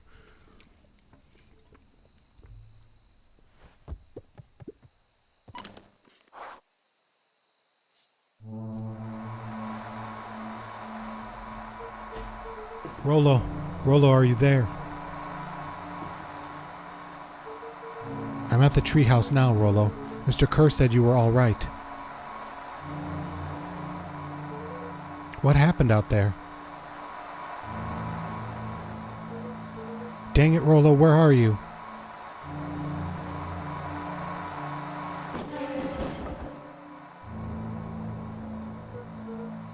Who's there? Luca, could you only see a cloak shape behind the rocket? I've got weapons in here, so you better come out right now. He strained to hear as a muffled voice began. Weapons? How could you hurt something that's already dead? Fear gripped Luca's throat. Who are you? What? You don't recognize me? I guess I don't even recognize myself. Luca stared at the ground for a moment, trying to place the dampened voice. The figure shifted slowly from behind the rocket, revealing itself to Luca. I'm a monster, and now they hunt me like the beast that I am. Iggy! Luca reached over empathetically. Iggy's tone jolted to dejected anger. Don't touch me! This is all your fault! Luca slumped to the ground, overwhelmed by guilt. I'm so sorry. I didn't mean to. I lost control. So, you couldn't control yourself for a second, and I get to be like this forever? There must be a way to fix this. Oh, you're gonna be my savior? Perfect little Luca saves the day. With his positive attitude and the power of friendship. None of this matters. There's no time. They're after me. They chased me all the way from Reap Wood. I only came in here to hide. Hide from who? Who's after you? Luca! Luca! Rollo! It's not safe, Luca. Rollo, where are you? The treehouse. I'm at the treehouse, Rollo. Where are you? No, Luca, the treehouse isn't safe. They said they were going to the treehouse. I was trying to tell you to stay away from the treehouse. Who said they're going to the treehouse? The clipboards. What did he tell you? Those perennial harvest wackadoos are after me. They've been chasing me, yelling questions at me. What sort of questions? They were saying the same stuff they always do, but it's different now. Less asking, more threatening. We're gonna figure this out, Iggy. Yeah, well, thanks. Hello?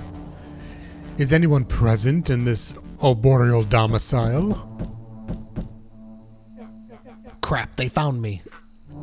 Luca, what's happening? Don't panic. You stay here and I'll see what they want. Oh my god, there's so many of them. Hello, Mr. Van Horn. We would love to hear your thoughts. Do you have any time for an informal chat? We will be brief. Oh my god, was it aliens all along? Holy shit. Rollo was right. Your time is valuable to us.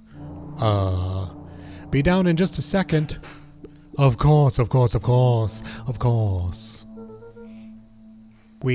We have a problem. Luca, you gotta get out of there.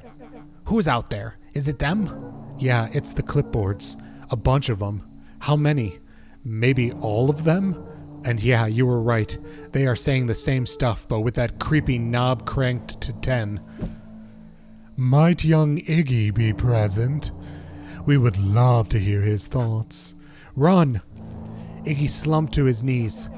I don't know what to do. I'm just so tired. Luca, what do we do? Luca grabbed the walkie-talkie and headed for the window. Follow my lead. Luca and Iggy climbed up to the back of the treehouse to its roof, where Rollo had constructed his MCDC, the Mission Control Defense Cannon. From behind the crowd of clipboards, William Kerr strode forward, a warm smile on his face. Iggy, there you are. You gave us all a heck of a scare. Go away. Just leave me alone. Oh, I'm sorry, Iggy, but no can do. Don't worry, though. We're here to help. Help? Then why were you chasing me? Luca, can you talk some sense into your pal here? Just look at him. He's not well. What's wrong with him? What did the gunk do to him? Well, that's a petty honking big question, Luca. All you need to know is that he's sick. He's real sick, Luca. I just need you to let us up there and take care of him. You told me Rollo was okay, that he was back at his place resting. He is. Poor fella just got a little lost. That's a lie. That is a hurtful thing to say, Luca. I thought we were buddies. Why? Why, because he lets you ramble on like a wackadoo? Nobody likes you, you creep. Kerr's smile faltered. Why don't you pop on down here so we can have a face-to-face? Yelling like this is going to give us all a heck of a sore throat. And who wants that? Luca's grip tightened on the MCDC. What did you do to Rollo, you liar? Well, shucks, Luca. The only teeny tiny fib I told you was that he was at home. He is resting and he is perfectly safe. For now, at least. What happens to him next is up to you, Luca. Look around. You're in quite a pickle, and I'm the only person in the whole wide world who can help you. You get to decide how this ends. Oh fuck, I'm gonna make the wrong choice again. Luca's mind raced. He was caught in a trap. What do you do when there's no hope? Iggy wiped his cheeks with a sleeve. What are you gonna do, Luca? Luca drew himself up and decided to take the only option that he had left. Fight. Mortal Kombat.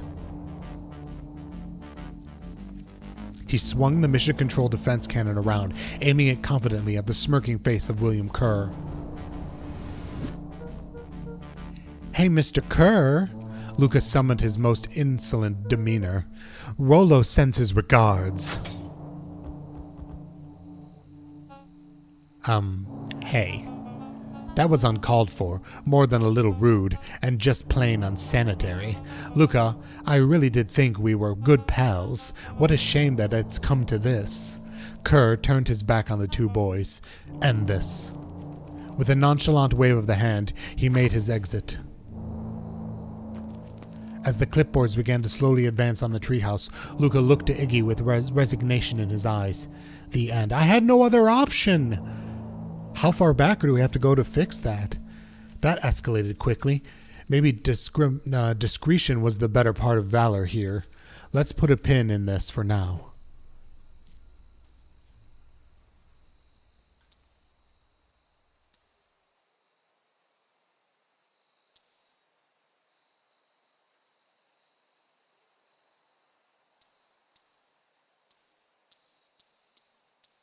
The only change I can make is this original path where I was alone? Interesting.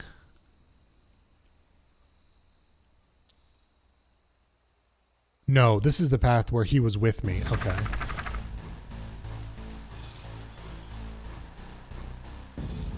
This is a story about struggle. Luca could hear a machine humming somewhere nearby. He felt around wildly, searching for something, anything that could help. His hands found a hard object, maybe a tile. He yanked it free, lifting the cold stone. Let me go! Luca swung the tile as hard as he could at the shape that still held fast to his legs. He heard the crack of glass as the stone hit the assailant's mask. With a muffled yelp, the hand let go. Luca was free and scrambled to the door. He never looked back once on the long road home. Chapter 3. Everything's fine. The next morning it was quieter than usual at the breakfast table. Only the sound of the silverware and chewing interrupted the awkward silence. I finished jarring a mess of jam last night. Uh-huh. So they'll need to get delivered into town today. Okay. So what did you and Rollo get up to yesterday? Oh, Rollo had things to do, so I just sort of poked around town. I sent the jam down by the front door. There's 2 batches to drop off. One for Mr. Tolliver at the Bag and Wag. Deliver jam to Tolliver. Holy shit. This is like a completely different storyline. Another for Mrs. Fratelli at the diner. Deliver jams to Mrs. Fratelli. Oh, and Mr. Nuncreed. He said he wanted some more. I suspected as much. Yes, he seems to have taken a particular interest in my jam. There are some extra in the basket for the enthusiastic gentleman. Just make sure Fratelli and Tolliver get the ones on top. No problem. Off with you then, while the day is still young. Okay, either I need to take a break and maybe switch chairs. Oh, my throat. I need to make tea, maybe. All right, I'll be back in just a second. I'm going to take a break.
I got a more comfy chair. I took some painkillers. I got a new Beverly. I got to click on the game so that it knows I want to play again.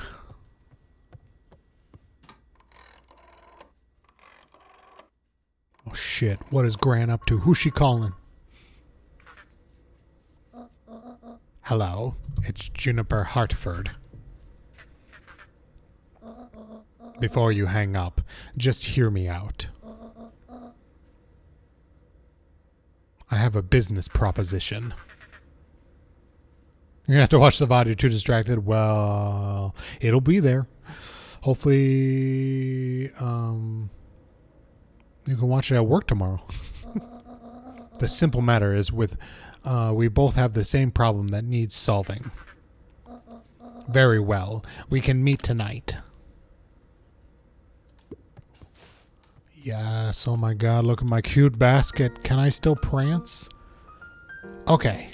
Sorry about yesterday. Roxy can be so annoying. But good news, no more boring chores for me today. Did you make it to the old Valentine warehouse? So, what did you find? Give me the dirt. Something happened. There was someone else there. What? Who was it? Was it aliens? I knew it would be aliens. No. Zombies. No. Alien zombies? What else could it possibly be? Rolo. I've got to deliver these into town first. We can catch up after. Oh, is it a whole thing? It sounds like a whole thing. Yeah, we shouldn't talk about it here. Meet me at the treehouse tonight. I'm not sure what this treehouse is that you speak of. Sigh. Meet me at Mission Control. Roger that, Space Cadet.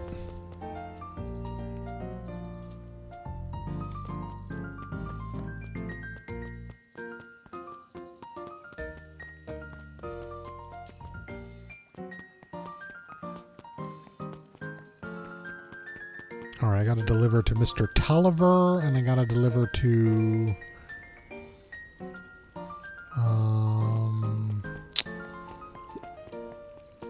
I think this lady at the diner? Well, if it isn't my favorite little jam runner. Hey, Miss Fratelli. Look at you. She leaned forward and pinched Luca's cheek.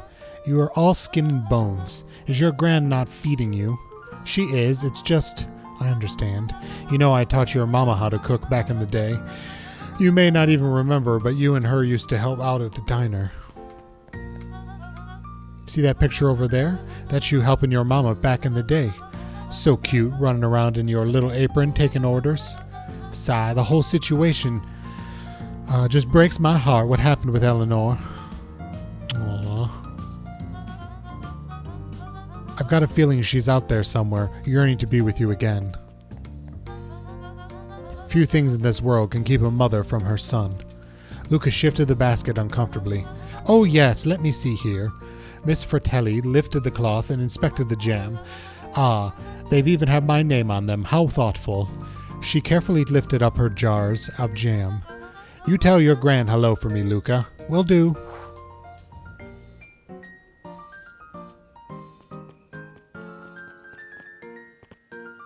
Oh, I can't talk to him? Hold on, I just realized I need to keep investigating for other options. Other story options. Hey, Ziller. Hey, Dawn. Hey, Luca, what's up? They got you doing jam delivery, eh? Yep. Have you seen the new kid around yet? New kid? Yeah, came in from the big city. Her parents both got jobs here. But get this, one of them is working for William Kerr and Perennial Harvest, and the other is working for Eris Valentine. And the Valentines represent Beacon Pine's past. Perennial Harvest has positioned itself as the town's future. Must make for some interesting dinner table conversations. I can't imagine.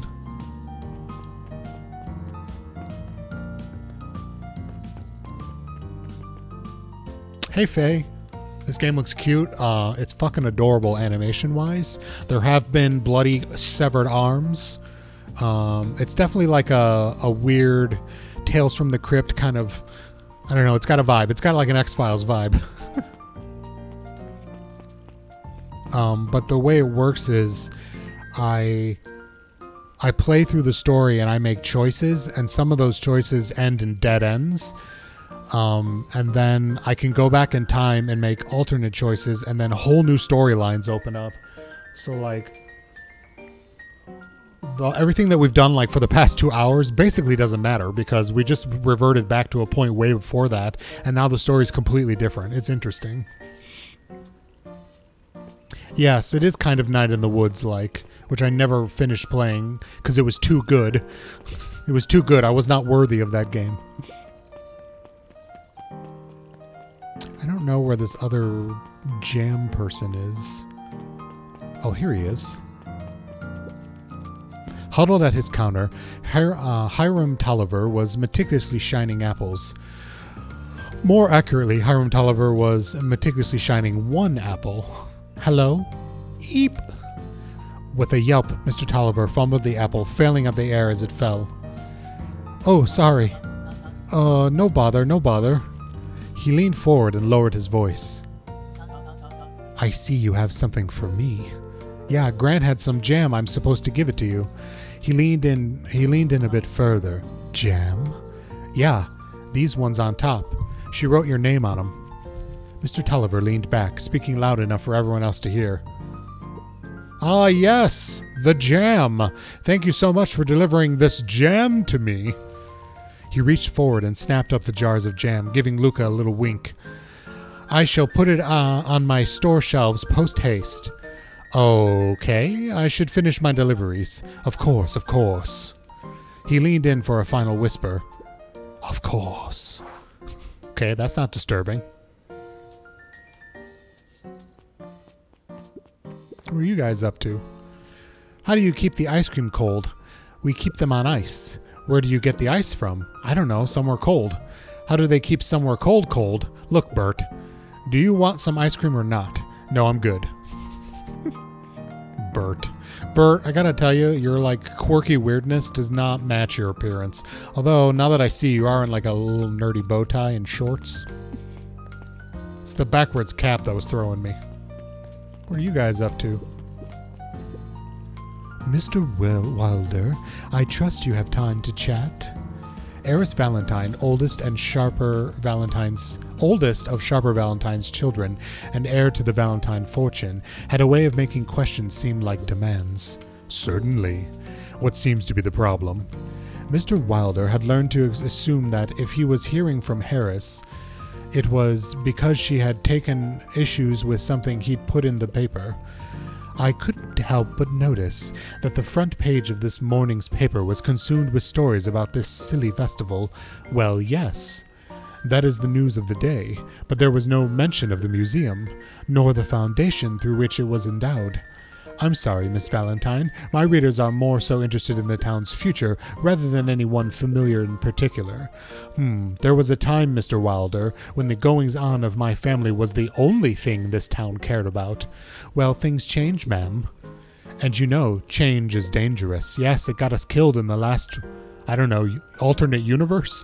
If you finish that thought, I'll make that monocle a permanent fixture of your anatomy. My apologies. Good day, Miss Valentine. Did I give you the impression that our conversation was finished? Mr. Wilder averted his gaze and began to polish his monocle. Well, good day, Mr. Wilder.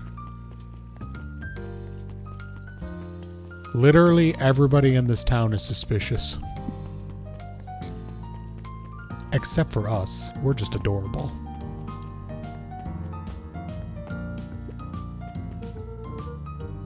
Got some jam for you, Mr. Nuncreed. Luca, you seem chipper. Well, aside from being on delivery duty, it's a nice day. Mr. Nuncreed eyed Luca for a moment, then nodded in agreement. I suppose it is. So, do you want some jam? Oh, right. Usually Juniper drops those off herself. I guess she's busy today. Anyway, this is my last delivery for the day. Oh, in that case. Nuncreed snatched the basket from Luca. I'll hold on to the basket until the next time I see your gran. Roxy is innocent and hot. Yes, here comes the new kid. I fucking love the new kid. Wait, is the new kid... This is probably not true at all, but it would be awesome. Is the new kid going to remember the other timelines? Because that would be sweet.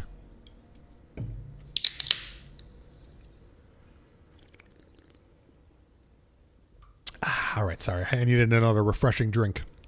Incidentally, this game's narration is entirely voice acted, but I found the actress... What's a nice way to put this? She made my skin crawl, so I turned her off. Anchovies or pineapple? What? Don't think. Just remember. Pineapple. Why? How old are you? 12? Perfect, follow me. Who are you? Anyone ever tell you you ask too many questions? Just try to keep up, okay? Yes, the new kid is the shit. What just happened? Welp.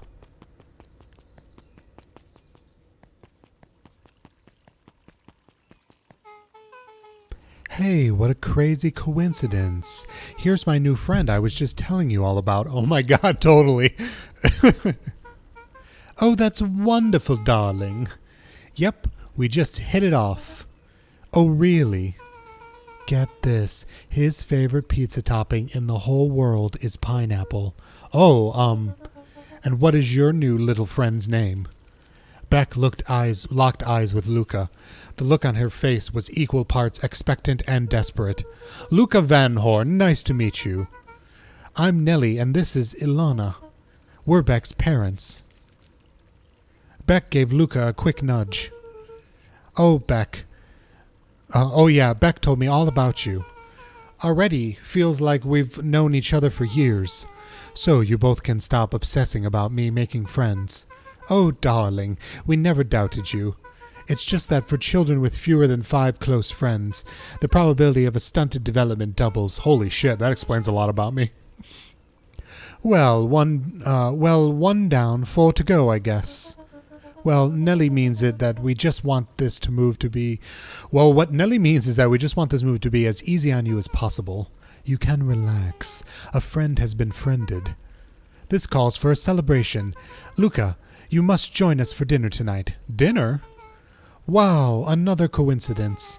I actually already asked him if he said he would love to. It's just that... Wonderful.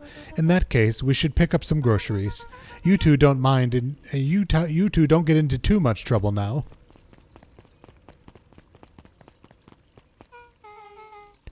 Did mice give birth to cat? No, I think they're a lesbian couple, and they adopted their cat daughter. Wow, I can't believe that worked. Thanks a ton. You're welcome. I owe you one. My moms are great and all, but they can be a bit much sometimes. Our house is the little cottage next to that big mansion place. Wait, you live on Valentine Estate?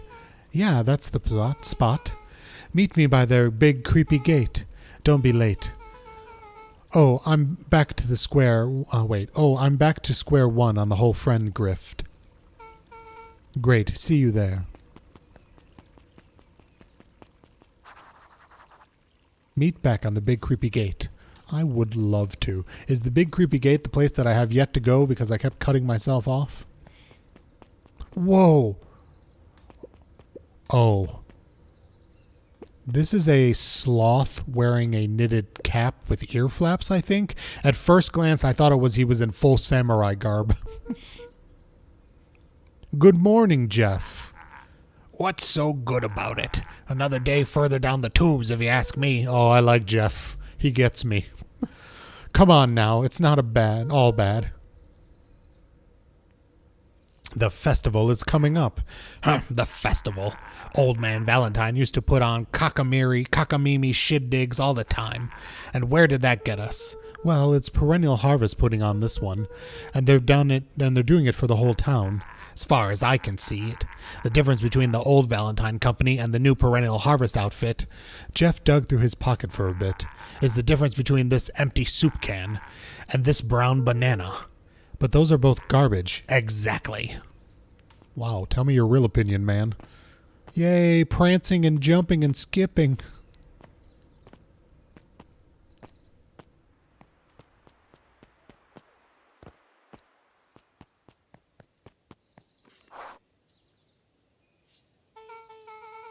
So, who all lives in that house?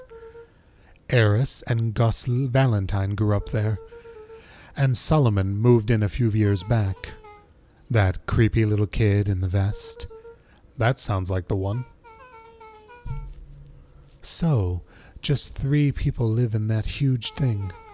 I bet a bunch of shady stuff happens all the time in a place like that. Not really, the Valentines pretty much keep to themselves, so it's empty and boring. Pretty much. What a waste. My mom says that it used to be way busier, back before Sharper died, before the foul harvest. Okay, that's like the 5th time someone mentioned this foul harvest thing, and you all use the same ominous tone. Eventually, you're going to explain to me how the harvest got all fouled up, but we can't keep my parents waiting anymore. This way.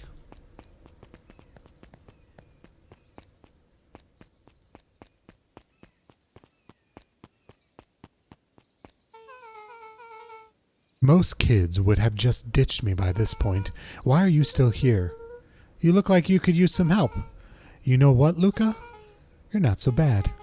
Let's get through this as simple as possible. Just eat, smile, and nod. Fun. Great. Whatever you do, don't bring up their work. I think I can handle that. Beck took a long breath, then gave a firm nod. Here goes nothing. Chapter 4 of this universe, Dinner with the Modwills. I don't know how to say that name. Ilona Modwill was worried about change. A gardener at heart, she understood the necessity of change, relied on it even. There was a difference between the controlled world of her plants and this cluttered cottage in a strange town. Almost done. Nellie was a blur of activity digging through boxes. Sorry, love. Couldn't find the dishes. We'll have to make do with paper plates. Dinner went off without much conversation. As she watched Beck and Luca finish up their pizza, Ilona let herself relax into the chair. The things she cared about were still there. Were still here. Nellie finally had the job of her dreams. Beck was beginning to take root. Ilona's task was simply to tend to them. She could do that. So, Luca, tell us a bit about yourself. Where do you live? Oh, I live with my grandma, over on the other side of the river. Your grandma? Where are your parents at? Beck, manners. It's all right. My dad passed away in an accident at the fertilizer plant 6 years back. Oh dear. My mom's been missing for a few months now. Like, missing? Luca's eyes were fixed to the plate, pushing a chunk of pineapple around with his finger. Nellie was the one who eventually broke the silence. Luca, how did you like the pizza? Oh, it was good. Very good. Normally we'd have put more effort into dinner. Ilona nervously gestured toward the boxes. We aren't fully settled in, and Beck had mentioned that it's your favorite. I'm sorry. Are we just skipping the part where he said his mom was missing? Beck. I'm sorry, Luca. This has us all a little tired. Luca wiped his face with his sleeve. No, it's fine. So Beck said that you moved here for work. Beck gave Luca a swift kick under the table. Oh! I mean, what brought you to Beacon Pines? Oh, you were right the first time. We're here for work. Nellie won't tell you this, but she's a brilliant chemist. I don't know about brilliant, but I do love it. She's brilliant. Perennial Harvest just made her their newest lead researcher of deep engineering. She makes the sound more impressive than it is. I'm just happy that I get to make a difference in the world. Perennial Harvest is at the forefront of evolving agriculture into something more useful than sprinkling water and excrement on the ground. Luca glanced over to Beck. She seemed to be holding her breath. What Nellie means, Luca, is that there is different ways to grow plants. Yes, some people talk to their plants and hope for the best, and some people happily leave their job to allow a loved one to pursue their dream. You swore you didn't. Beck slammed her fist into the table, perhaps harder than she intended. Hey, Luca, how about some dessert? I actually have to meet my friend Rollo soon. Luca glanced outside to gauge the time. The sky was darker than expected, filled with ominous clouds. Looks like there's a storm brewing. I should get going. Oh, I didn't think there was any rain in the almanac. Yeah, almanacs aren't that useful around here. Luca wiped his mouth one last time with his napkin and started to get up. Thank you all for the pizza. It really was good. So, see you at the festival, Beck? Oh my god, I just noticed their kitchen table has a couch pulled up to it. Love it. Cuteness. Wait up. I'll walk you home. Surprised, Luca turned around. He knew Rollo could be prickly around new people, but Beck seemed cool. Rollo would warm up to her eventually, probably. Luca began to respond, but the sky answered for him as the clouds above began to rumble with ominous thunder. You sure we can make it home before this storm kicks off? Luca surveyed the rolling clouds. I'd say that the odds are good. Maybe you should stay here and I'll make a break for it. At that moment, the heavens opened up, unleashing torrential rain. Care to recalculate those odds? Hurry inside, you two, before you catch a cold. Oh my god, we just met today and we're already having a sleepover. This is so much fun. Luca, Nellie will keep trying to reach your gran at the home. In the meantime, you two hold tight. Sorry, not much to do up here. Most of my stuff is still in the boxes. Mind if I poke around? Be my guest. I can't get to you. Oh, you meant the boxes. Oh, wow. Rollo and I have a radio just like this at the treehouse. Probably not exactly like this one. My mom and I tore the whole thing down to the bolts. Filled it with some state-of-the-art vacuum tubes. She seems pretty awesome. She gets carried away sometimes. I think she feels guilty for working too much. So when she does have time for me, she showers me with high-tech overcompensation. Luca flicked at one of the toggles. I bet you can get all sorts of stations on this. Not out here in the boonies. You wouldn't believe the stuff I could pick up back in the city. But around here, it's all farm reports and static. Ah, shucks. Luca bent down to examine the bouquet of wilting flowers.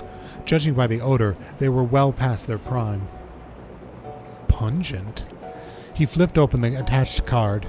Happy trails from Coach Walker and all the Fairview Condors. Boy, you weren't kidding about poking around, huh? Oh, sorry. Was this from your old school? The most recent one, yeah. Some schools gave me going-away cards. Some did flowers. When they're really trying to feel good about themselves, they do both. So you moved a lot. Yeah, that's the thing with having a brilliant parent. There's always a better job somewhere else. These flowers would last longer if you put them in some water. That's the sort of thing I would do if I cared. Well, you cared enough to keep them is all. Ooh, snap!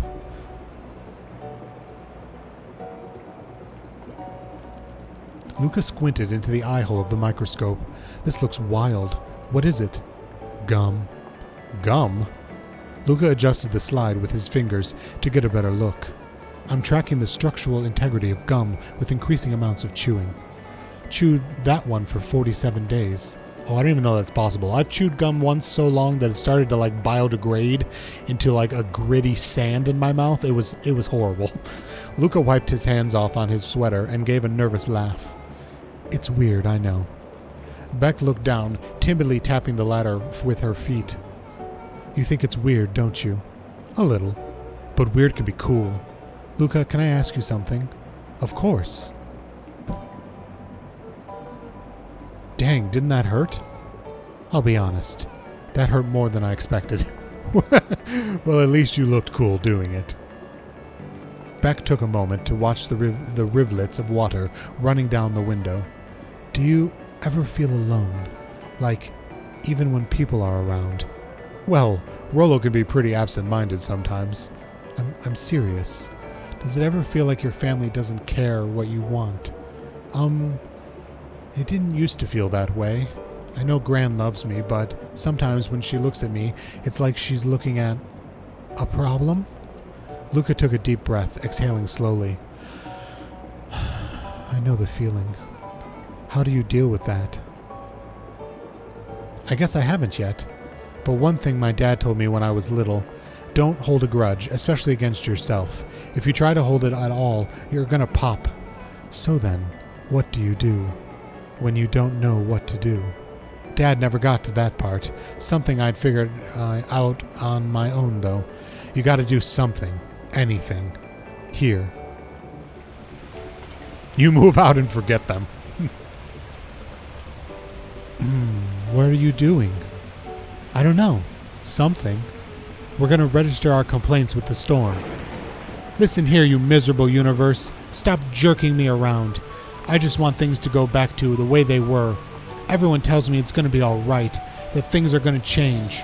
Luca let out a feral scream that echoed into the night. Every time something changes, everything gets worse. Screw this town. Whoa. Let me try. Moving sucks. I hate it. I hate that I hate it. Why can't I just deal with it and be happy for my mom? Why can't we just stay somewhere? Brrrah! Her voice dropped to a trembling whisper. I just want to be a normal kid. Beck brushed off her shirt and straightened up. There. Wow. I actually feel a little better. As absurdly as it began, the storm abated? Wow. Drink break.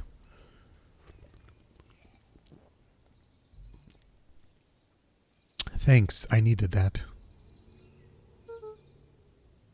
Me too. I should head out before the rain starts up again. Sure, I'll walk you out. See you and Rollo at the festival? Sounds good. Luca, don't let the universe jerk you around. Beck gave Luca a light thump on the arm before heading in. Luca's the shit. I would like to be friends with Luca. Friendly feud? The air was heavy with a hard rain's residue, the smell of wet things. Despite his dreary surroundings, Luca felt at peace. He'd never shared those details about his dad with anyone, not even Rollo. But it's not like this changed anything. Rollo was still his best friend. Adding Beck to the group would help balance things out. Everything's better in threes. A little menage a trois. This is what Luca told himself as he headed to the treehouse. Catch up with Rollo at the treehouse. After the fall harvest destroyed their wealth and reputation, the Valentines shuttered off their estate from the rest of town.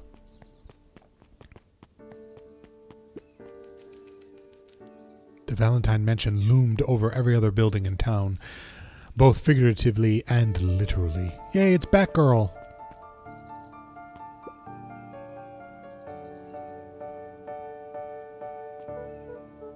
Hey, Dawn, tracking down a lead.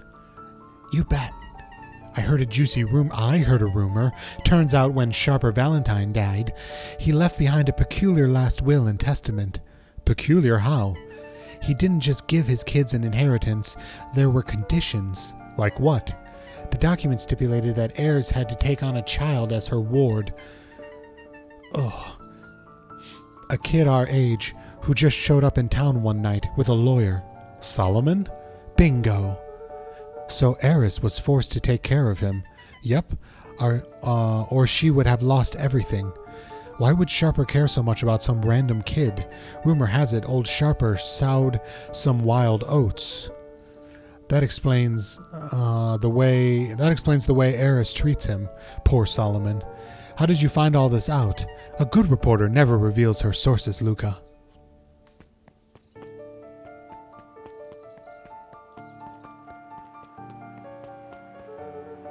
I better not dilly-dally. Gotta get to the treehouse. Oh. Do I not remember where the treehouse is? Wait, isn't the treehouse this way? Oh, no, it's not. It's this way. Yeah, the Batgirl's the cutest. There's a pretty cute penguin, too, at the library.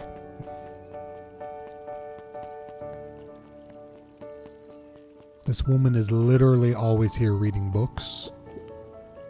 He met his old friend's eyes, and he was greeted with nothing but ice-cold anger. Heavens! There is no time for fractured friendships.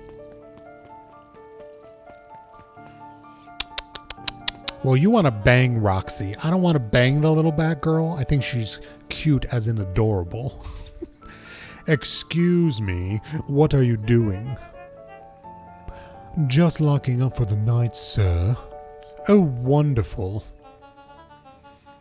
I can only assume this means all festival preparations have been completed ahead of schedule. Not exactly, sir. The storm set us back a bit, and it's getting late, so we all decided to... You all decided? Yes, sir. I was unaware that your job involved deciding things. We are all here at Perennial Harvest because we believe in creating a better future, yes? Yes, sir, very much, sir. Do you want to be the one to tell this town that we failed them? No. Then we gave up because there was a little rainstorm and we're all gotten sleepy. Of course not, sir. Good then. Then it's decided. Yes, sir. We'll work till the task is done. See that you do.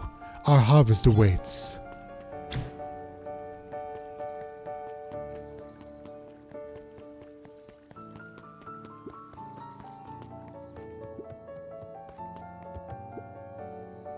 Wait, can I go? Rollo, are you still up there? I'm sorry, Rollo isn't accepting visitors at the moment. Come back never. Luca had only ever heard him speak in this stiff yet gentle tone a few times, and it always meant one thing. You're upset. Oh, what makes you say that? Maybe because my best friend abandoned me for no reason. I didn't abandon you. I'm just a little late. Rollo scoffed. The rain held me up. Liar. You weren't even home. What? The storm got bad and I got worried, so I went looking for you. Imagine my surprise when I made it to your house and you weren't even there. I hadn't made it back yet. I'm not a fool, Luca. It doesn't take all day to deliver some jam. No, That storm rolled in out of nowhere, and I got stuck after dinner at Beck's. Luca stumbled on his words, knowing he'd said too much. All right, first of all, red flags, Luca. Red flags. This friend is way too high maintenance. If you can't have a simple conversation about things. I have not spoken up about banging preferences. You haven't seen Roxy yet since you've been here. Beck? Dinner? What the heck is a Beck? She's a new kid in town. She's actually kind of cool. You'd like her. She needed help convincing her parents that she'd made a new friend. New friends? I spent all day waiting for you, and you were off making new friends? It's not like that, Rollo. You know, while I was waiting, I made some upgrades to mission control. It was going to be a surprise, but you took so long, the storm knocked it all down. Just like you knocked down our friendship. What does that even mean? Luca became instinctively angry in response. Both boys were now shouting across the distance. It means you're a bad friend. You don't care about me. Of course I care, you ass. I knew I'd get in trouble waiting so late for you. But I kept my word, 'cause that's what friends do. Oh wow, what a noble sacrifice you made. Easy for you to say. You, Gran, doesn't even care. You can stay out as long as you want, and you won't even get in trouble. Seriously? You're acting like I chose this? If that's what you think, then maybe you're the bad friend. Rollo's tone changed to a calm yet more intense anger. Maybe Pa is right. Storms bring more than water. This one brought out the real Luca. Stop quoting your pa's nonsense like it means anything. Yeah, well, at least my pa is still around. The words hung in the cold night air. Rollo's stomach dropped, knowing he'd crossed a line. But it was too late. Luca, Good night, Rollo. Dang it.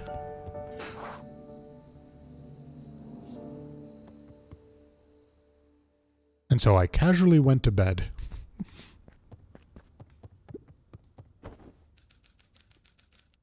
Luca dug through his old stuff, not even sure what he was looking for. Ooh, a soccer ball. Cute. What a jerk.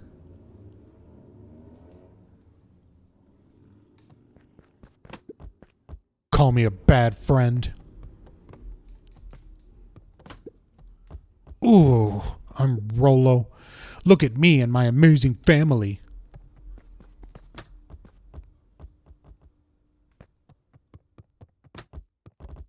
Fuck you, ball. Fuck you, ball. All right, what else we got?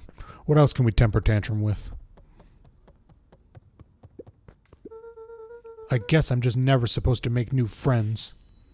Aww. Is this a bad ending? Luca. Gran cooed gently from the hallway. You slept straight through breakfast. Luca, are you all right? I'm fine.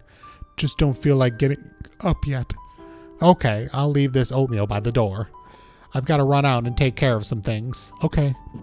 I'll be back later to check in. Sure. Luca just wanted to be alone. He waited to hear the sound of the front door closing.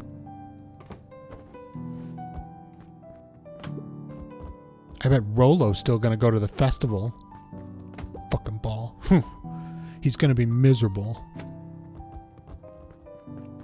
I'm gonna eat my floor oatmeal. If Rollo thinks I'm still going to the festival with him, he can shove it. But I want my floor oatmeal.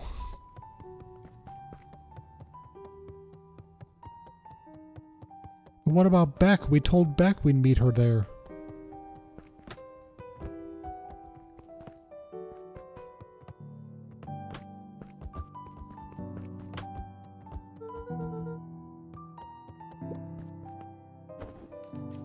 Luca dozed off again. Oh, it's a depression day. I've had these days. A lot of them in the past week. I see you didn't eat your oatmeal. Wasn't hungry. Well, just in case you get hungry, I'll leave a sandwich here too. Thanks. Rollo came by. What did he say? He wanted to talk to you. What did you say? I told him you weren't feeling well. Good. So your plan is to just sit in your room all day? Pretty much. Well, I need to pop away again for a minute. If you decide to end your pity party and go outside, I think it'd do you some good. Noted. Lucas still couldn't bring himself to go out. Besides, if he ran into Rollo, he'd have to actually confront the situation. Exactly. Hide from it. Stay indoors. Kick the ball some more.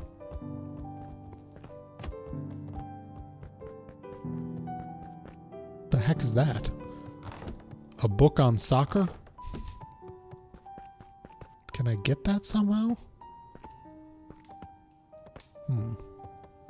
Oh, maybe I need to kick the ball towards it?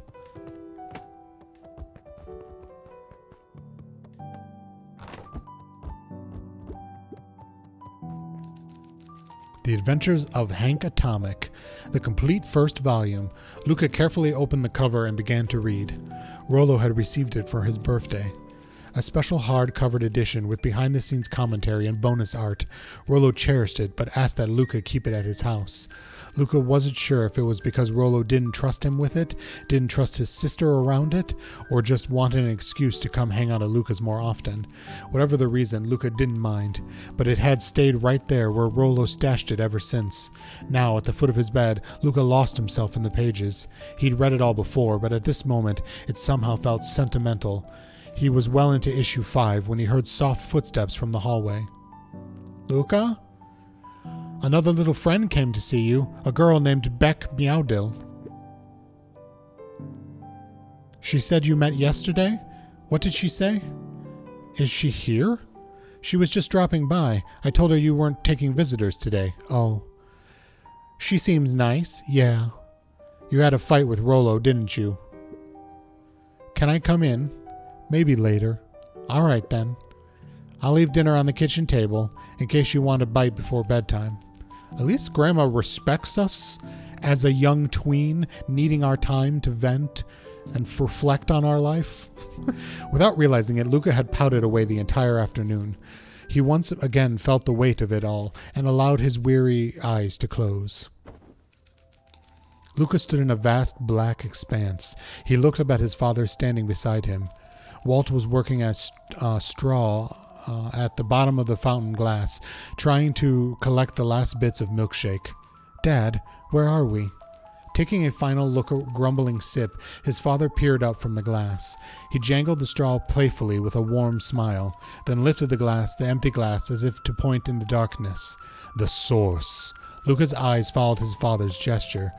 In an instant, he was sitting in front of the blazing campfire. Across from him sat a large figure in a yellow hazmat suit. The figure voice was scratchy echo. Well, if it isn't the man of the hour. Making yourself comfortable. Luca held his shivering hands over the flame to warm himself. It doesn't work that way here. The yellow-gloved hand pointed to the base of the flame. It's a cold flame, see? Luca peered at the base of the fire. It wasn't wood that was burning. It was Beacon Pines itself. Tiny buildings freezing and crumbling as they were consumed by flame. Luca could see small shadows moving in the burning city. People. Luca leapt to his feet. We've got to help them. The figure gave a dismissive wave at their hand. Why waste energy helping people who can't even help themselves? The figure bent down to examine the panicked crowd as they desperately tried to stop the flames. They only care about what's right in front of them, not like us. Luca's voice was a trembling whisper. Us? The figure slowly stood up, grabbing its helmet with both hands. With a jolt and a twist, the suit emitted a gasp.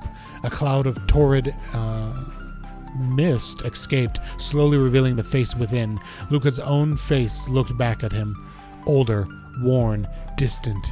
The sensation was oddly familiar, as if he'd caught his own reflection by surprise in the mirror. The doppelganger smiled. I tried to help once. He gestured towards his face, and all it got me was this. Luca staggered back. You aren't me.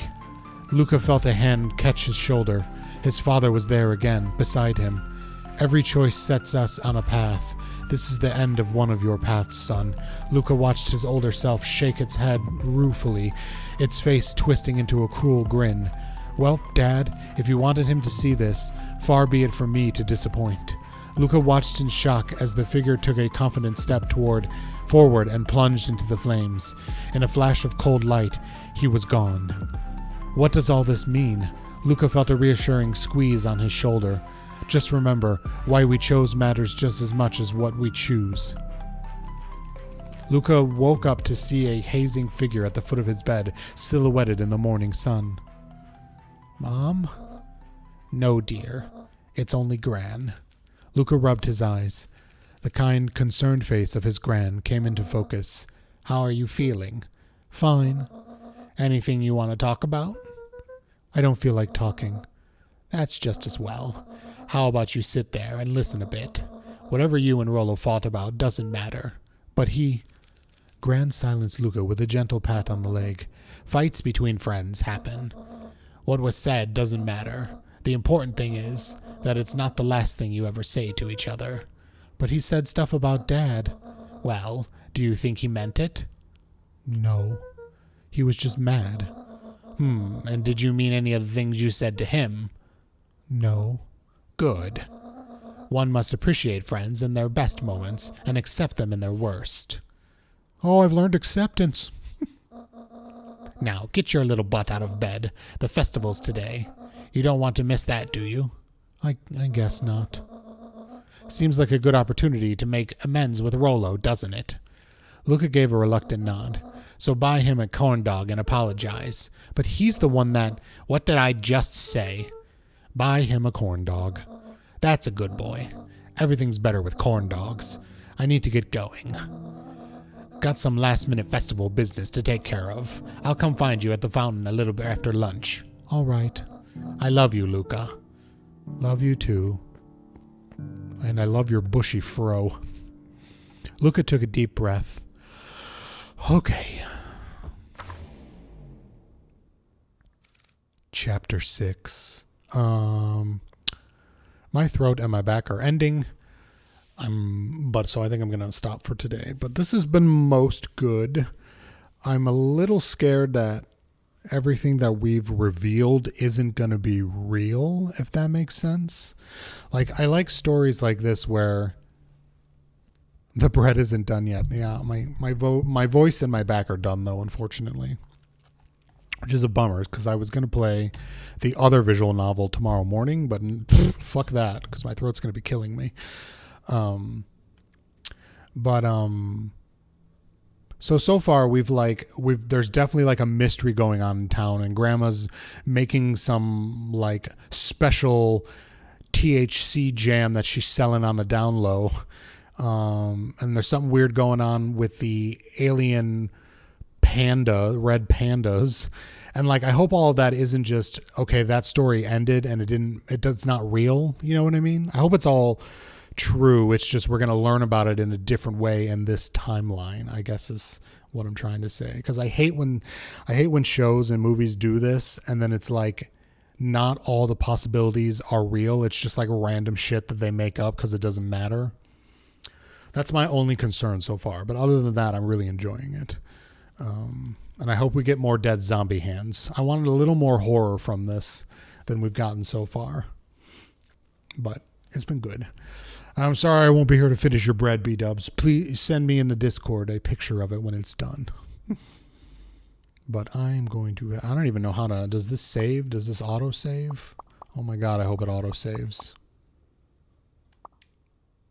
Okay. I'm hoping it auto-saves.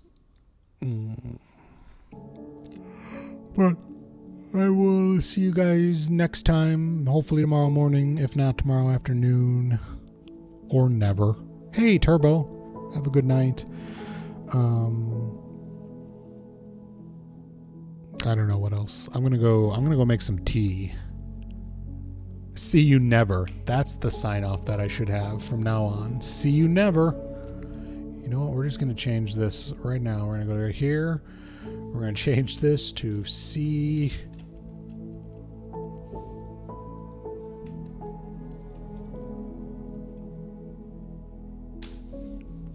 Perfect.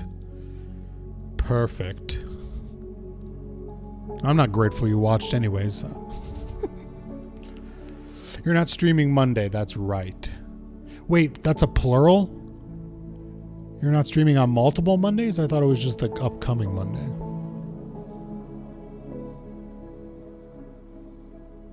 Just the one. Oh, okay. All right. I'll see you guys later. Have a good night. I hope I get some sleep tonight. My God, that would be wonderful. I didn't even get sleep during my nap. Bye. No, you hang up first.